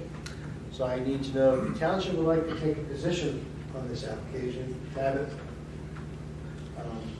whether they want to send Ms. Camp to take a position. Well, it's very frustrating to me to hear that they have a front deck, number one. Number two, I guess my expectation is that if nobody's actually brought a personal claim against them for that entertaining, it seems to me that should be the back or the side. So it's not everyone else's neighbors to have to watch and listen to. And they have a swimming pool. It would have made it a great spot to be in the swimming pool. So I'm sorry, can you help me understand? They're only asking now for the variance because somehow that's when you noticed that they had done it. Okay. We sent them a notice of violation to remove the deck from the front yard, which under provisions, they have a right to appeal my decision and seek a variance. I remember when we went to this house. Didn't know there was a problem there. All right, well, anyone else have an opinion on this? I don't think they should be allowed to keep it. Sorry, can you say that? I said I don't feel that they should be allowed to keep it, but it's not an adamant position. Have we had any residential complaints that we know of about this? No, the applicant has informed me that all the neighbors, it's a cul-de-sac street, and all the neighbors on that street, in the summertime, they all gather on their deck. There used to be, it was built around, there was a big tree. Yeah.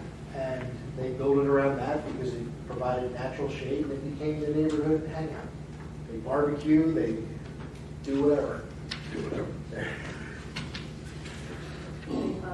Engineer? I guess, so if this variance is granted and then a couple of neighbors change in the street and they don't like they don't feel they want to have this party in the front yard, what happens? Stays with the It's grandfathered forever. It's there forever. So once we grant it, it's there forever. Unless they are denied the variance, forced to tear it down, that deck will stay where it is, and it runs with the land. So if the future owner of this lot would say, oh, well, we don't want it, we want privacy, we want our deck in the back, and tear it down, then it can't be replaced in the front yard if the ordinance at the time still prohibits it in the front yard.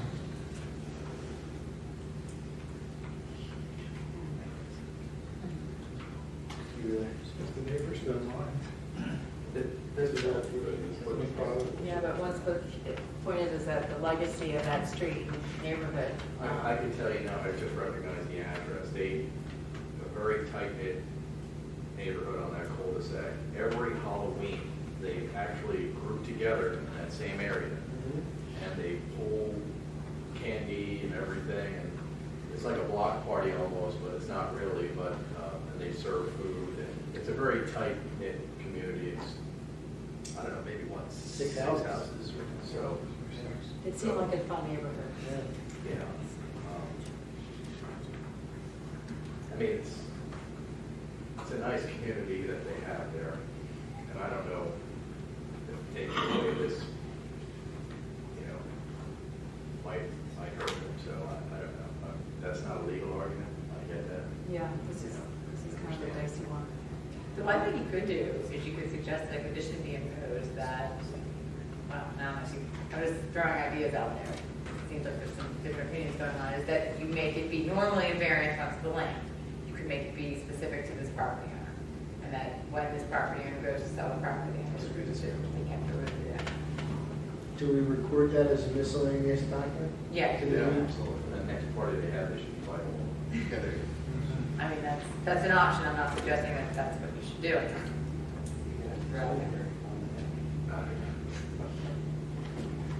All right, so we're kind of not, no position, Mr. Monroe? I think. Okay, no position. I will recommend Ms. Camp's thoughts to the zoning hearing board, if that's okay with the board, that they make the condition, if the zoning hearing board approves it. The zoning hearing board could say no. If Yes, the zoning pretty much, hearing it's a board- hand variance, it's not something they can demonstrate all the little criteria for, Right. which is often the case with variances. So it really, those kind of cases hinge on whether the neighbors care. And if the neighbors are in support of it, most likely the zoning hearing board will grant. I mean, we had a athletic court, a ice rink that was built in a neighborhood. All the neighbors came out to support it. The person who complained didn't even come to the hearing. And the zoning hearing board told them, rip it out. They didn't support, they denied that application. So So it they could, do our dirty work for it could us. happen, and this was right before Christmas. Okay. Application 11 of 2019 is again a variance for 10 North Concord Road. Again, is a variance request from 8447A, which deals with the setbacks requirements for porch, patio, or deck. This applicant it's a small lot. The applicant is seeking to construct an 11 by 19 patio. There is currently a smaller patio that exists that was not in any of our records with a previous permit. This is a new homeowner. The new patio that she's proposing would be 7 feet from the property, from the fenced property line. So it does have privacy to the adjacent neighbor. The zoning ordinance requires 15 feet from the side of the property line. This applicant will only be 7 feet from the property line. So she's seeking a variance to be allowed to be 7 feet from the property line. So I need to know whether the board will take a position on this application. My immediate reaction is no. Deny What kind of fence is it? It's a stockade. It looks like it's violating it on two sides of it to begin with. We're 10 feet from one fence and then 7 feet from another. Yeah. If she was to meet, if the applicant had to meet the ordinance, she would only have a 2-foot wide patio. Well, can we do By somewhere the halfway in the middle? 19-foot range.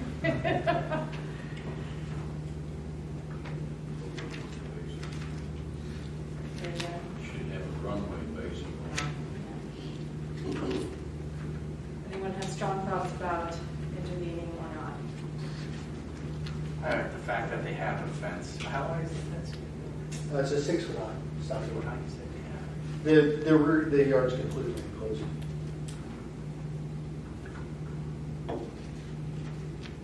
And again, maybe the position the board would take is that you have no objection to it, provided that fence remains. And it's a condition that that fence has to stay. And that's another option that you have, suggest conditions. This sounds like a good suggestion. Okay. I will take that same suggestion to the zoning hearing board. The final application that will be heard is 12/2019, 119 Penn Lane. Once again, a variance request from 8447A, a variance for a deck. This situation here is that the property owns a corner lot, and as you may or may not know, when you have a corner lot, by zoning standards, you have 2 front yards, because you have a front yard on both street frontages.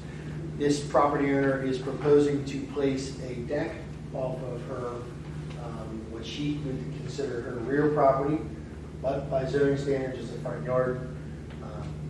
So she is seeking to place a deck within the front yard setback. She is out of the right of way,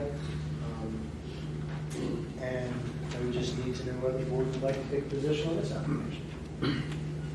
Does this property also have a fence around it, or? No? This property does not have a fence, and by our law, she would not be allowed to. They would not be allowed to have a solid fence anyway, and the fence could only be 4 feet in height, and it must be open. go again, and I'll say it's okay by me.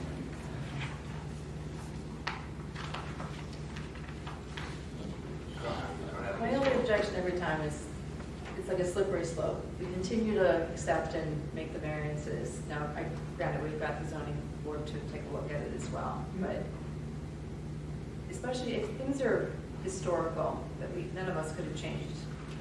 That's one thing when they ask us to make a change, but this is a new thing. You know, so I don't know, I always get conflicted in this, but I'm willing to go ahead and not take a position. So, anyone else? No? Everyone's good? Any suggestions, solicitor, on that one? Yeah, I mean, it's hard because I don't have the plan in front of me. I mean, It's very, maybe you're probably- screening, some sort of, could they do screening and all? Well, they put arborvitae or something like Yeah, that. I mean, that's what, because I don't, what's the abutting property that it's going to approach into? What's on the other side? So it is It's just the street side, it's a street side.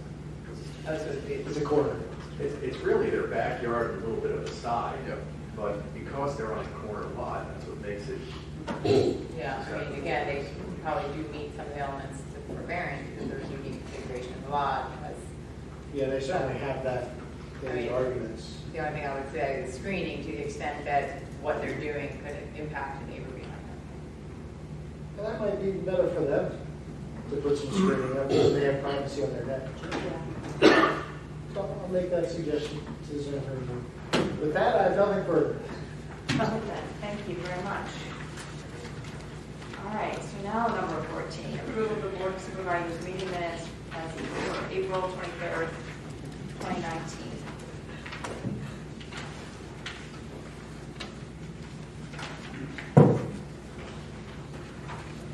Do I have a motion to approve the minutes? I'll make a motion to approve the minutes. All right, I have a motion and a second. Do I have any public comment? Ms. Swart? Mr. Casey, leave already? Yep. I believe so, yeah.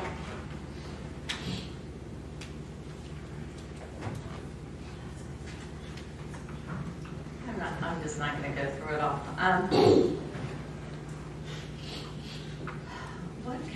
What can be done about getting accurate minutes written every month?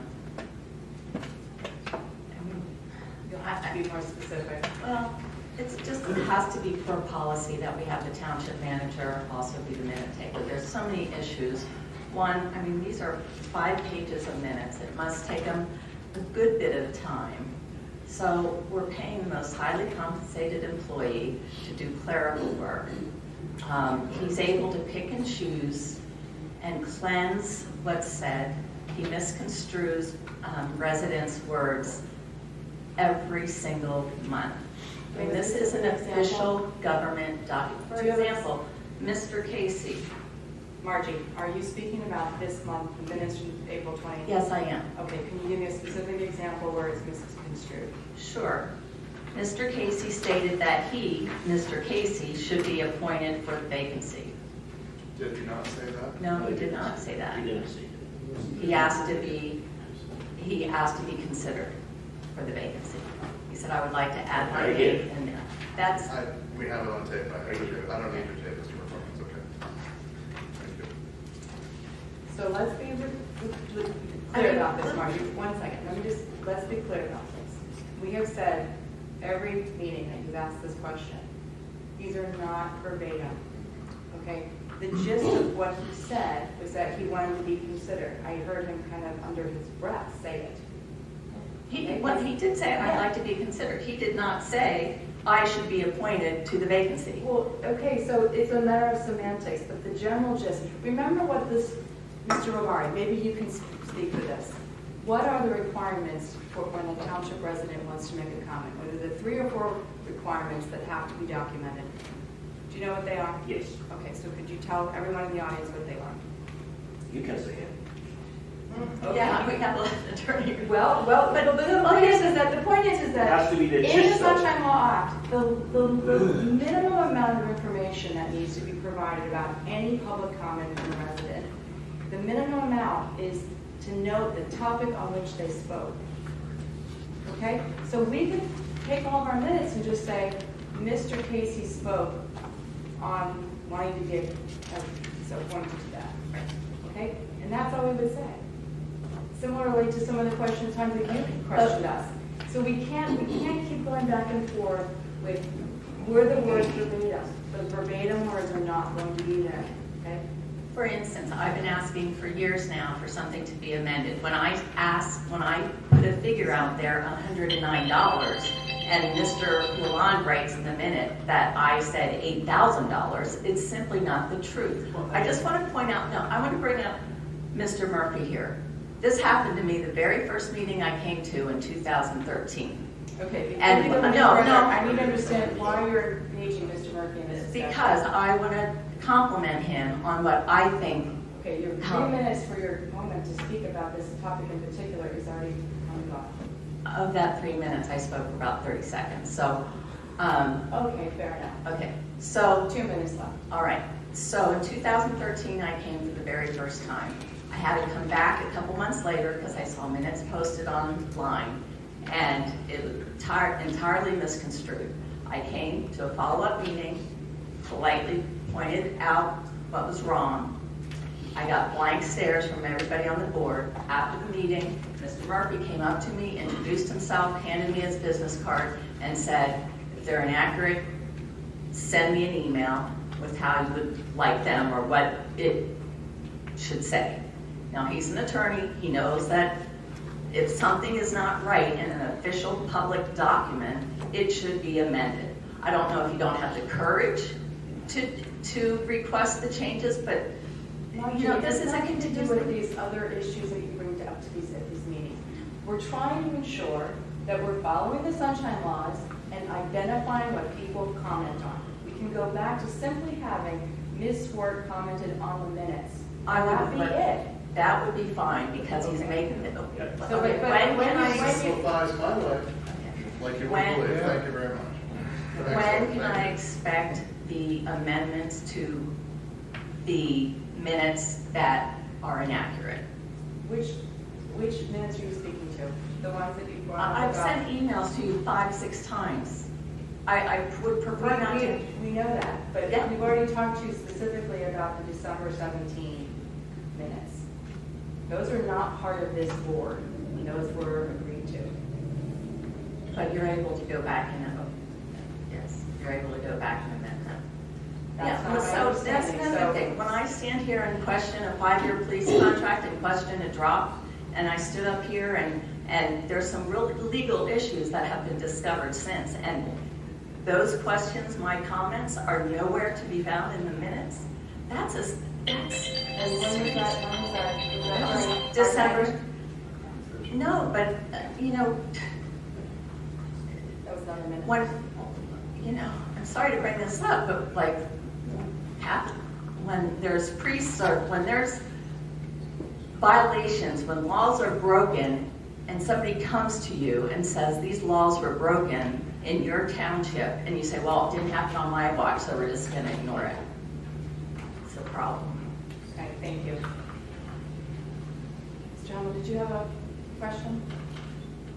Comment? Mr. Barney will be the last one for the evening.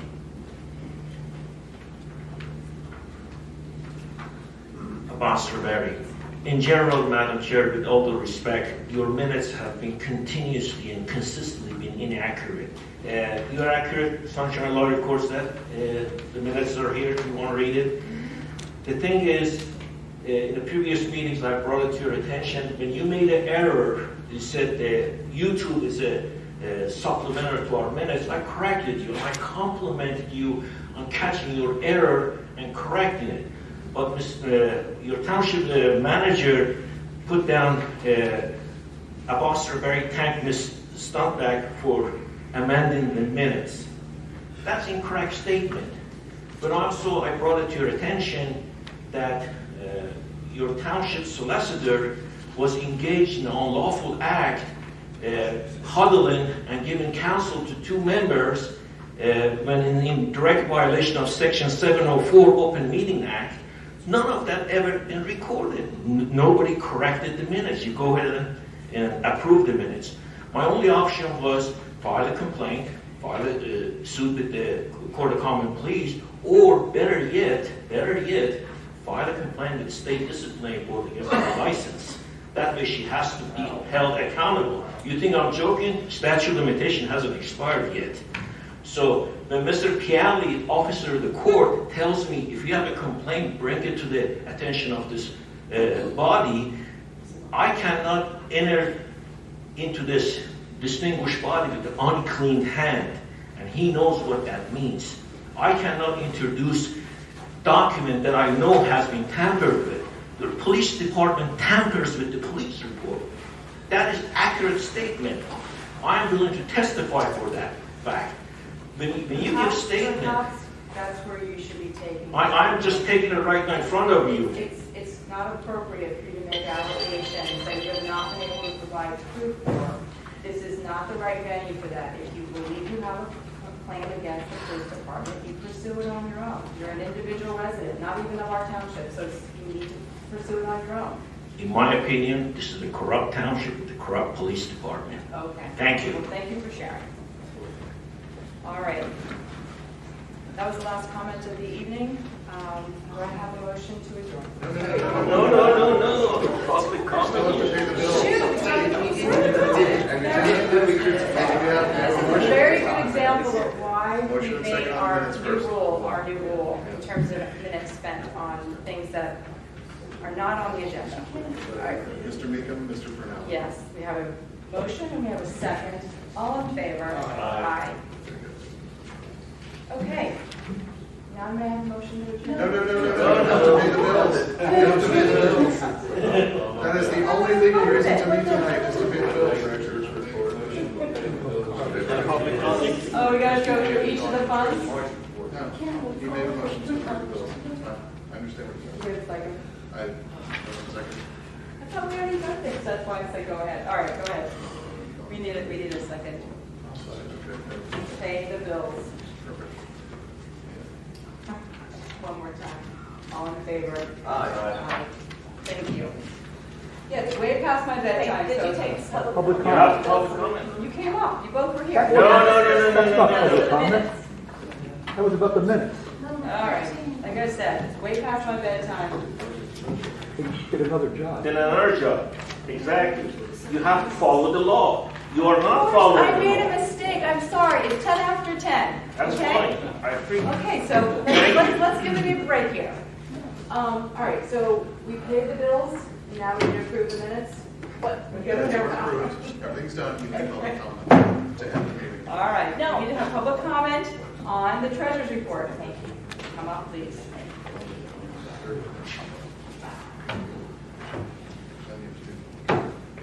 As you discussed the creation of a sustainability committee, I'm 4 years into asking for a budget committee. If there was a budget committee, these are some of the things might bring to your attention. It appears there was, could be a duplicate payment to PICO in the amount of $3,985.75.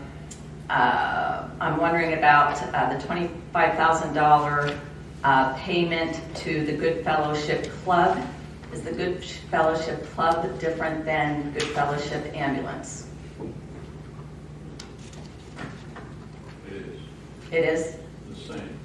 Okay, so it's not a private It's the entity? annual contribution to Good Fellowship Ambulance Corps. Okay, They were a club though, okay. but they're the ambulance provider for half and all of the town. So it's not an association, and we don't know what's happening? It's the ambulance provider for the township. Okay. Sorry, should I answer these? It's in the budget.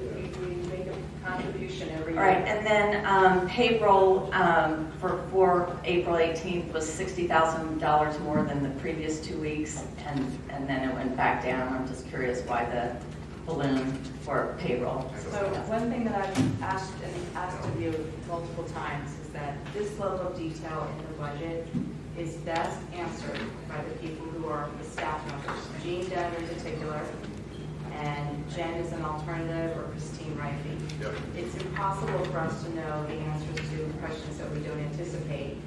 And we do they are the experts in this information. I'm just curious why we don't have the finance department here to answer those questions. This is the only report that the board is asked to vote on at these We meetings. have access to the finance department 50 hours in a work 50 week. hours a week. And you asked and expect that you get the information directly from those individuals, because for us to answer them is for us to then try to understand the question you need to have answered, go and seek that answer, only to find out to know that there's probably more information you'd like to have. All right. So I encourage you to go to see Ms.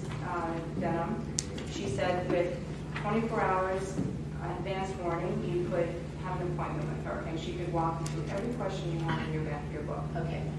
This is more to policy. How do we oversee gas mileage on pool cars and on who takes cars home on 3- and 4-day weekends? And is it fair for the citizens to pay the gasoline expenses of employees that might be traveling far and wide on in pool cars? So. Okay, that was your time's up. I believe this question has been asked and answered Asked and as well answered dozens of historically, times, right. that there are meters or there's something that you have that you, in order for you to get the gas from our services. These are approved expenditures by department heads who have employees who are utilizing these vehicles. Mr. Dr. White, I always have Just a come on back, yeah. final thing. And to give us your name, but just. I'm sorry, are we off the treasurer's report? I don't Now, know. public Is that what you're comment? talking about? Just general public comment. Okay. Did you vote? Are we happy to still have to do the treasurer? So sit there, roll calls. No, I have the 5-0 on the treasurer's report. And you voted for it. I think, yeah. I know, it's good. General public comment. So public comment. Go ahead. Okay, Doug White, West Goshen Township, would support the extra workshop meeting once a month. That would be great. Okay, that's a start. That's a start. Okay. Also, please consider in the future an ordinance or amendment to existing ordinance for storefront safe pedestrian and patron safety. Remember, I had given you some sample, so maybe on the horizon. I've started to discuss it with a couple of people on staff, but Thank you. not further. Thank you. You're welcome.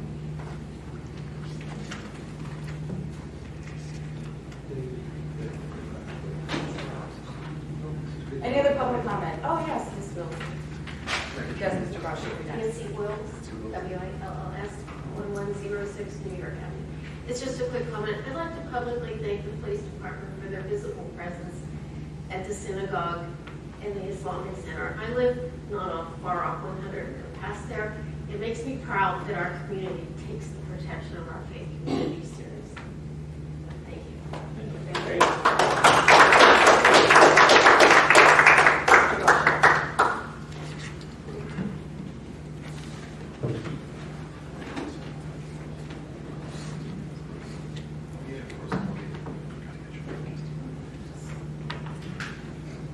On Mother's Day 1968, I was deployed to Vietnam. On October 25th, the search took place in Stein Village. When the search was concluded, my platoon loaded onto the back of a 2.5-ton truck. About a mile down the road, a bomb exploded underneath the truck. Fortunately for me, I was sitting on 2 cannons containing 400 rounds of M60 machine gun ammo. The cannons absorbed most of the shrapnel. Otherwise, my name would probably be on the wall in Washington. That was October of '68, but I wasn't fully healed until July of '69.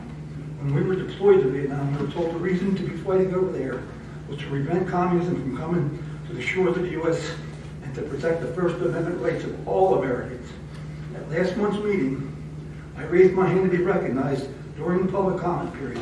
Suddenly, there was a motion to adjourn, followed by a quick second, and the vote to adjourn. This denied me of my First Amendment right and was a shameful, cowardly act by this board. How dare you, Madam Chair, how dare you deny me of my First Amendment right when I nearly died fighting for the First Amendment right of all Americans? This whole matter could have easily been settled if this board had held township officials accountable for allowing township policy to be violated and the practice that endangered the public welfare to continue for over a decade. Instead of doing your duty to your constituents You have been complicit with the officials that have not been doing their job. Madam Chair, you received the videos that corroborated my claims, but you have failed to acknowledge that fact. Now, for the third time in the past year, I'm going to ask why, as a combat wounded veteran, been treated like a second-class citizen by this township for over a decade. Thank you for your comment. This will be the last one.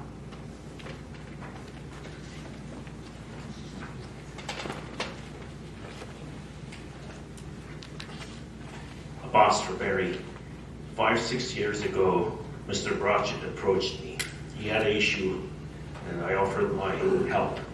I came to this township, Mr. Casey remembers it, and I spoke on his behalf. He was suffering from PTSD.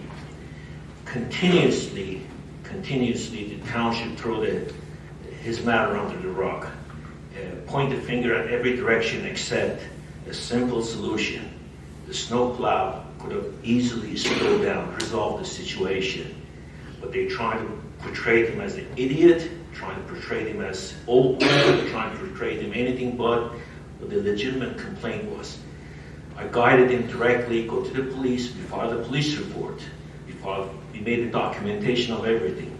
Also, I advised him we installed video surveillance on the property, so accurately records. That's all right. I'm sorry, sir. I'm trying to stop. That's okay. It's okay. It happens. I will be short. What I'm trying to say is, this man is a decorated hero. He came, asked this township to help him, and you guys throw him under the bus. He had to come to an immigrant like me to ask for help. That is a shame. It's a shame for this township. And Mr. Piali diminished his concern. I'm going to sit on this snowplow truck. We're going to drive over. We're going to see what happens. Come on, it doesn't take that much of an effort. Slow down. It doesn't need a degree in physics to understand the concept of velocity. Thank you. I made him the last one. It's 10:20. I need to adjourn. It's public comment period, and I wasn't afforded an opportunity. I thought you already came for regular public comment? Yes. Okay, but is there anyone else in the audience who wants to make public comment? Because we need to shut the meeting down. So Ms. Ward, you will be the last one.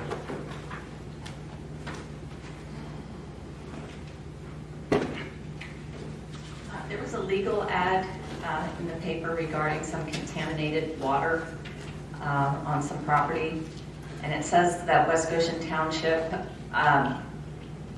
may also submit a request to ICI and TLIP during this 30-day comment period to develop and implement a public involvement plan.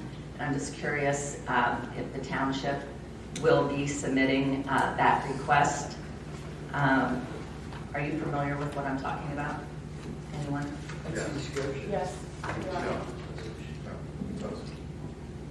I'm just curious why an announcement by anyone, why when something like this is in the newspaper, that this wasn't even brought up tonight to the public, that there's some serious potential health hazards in the township.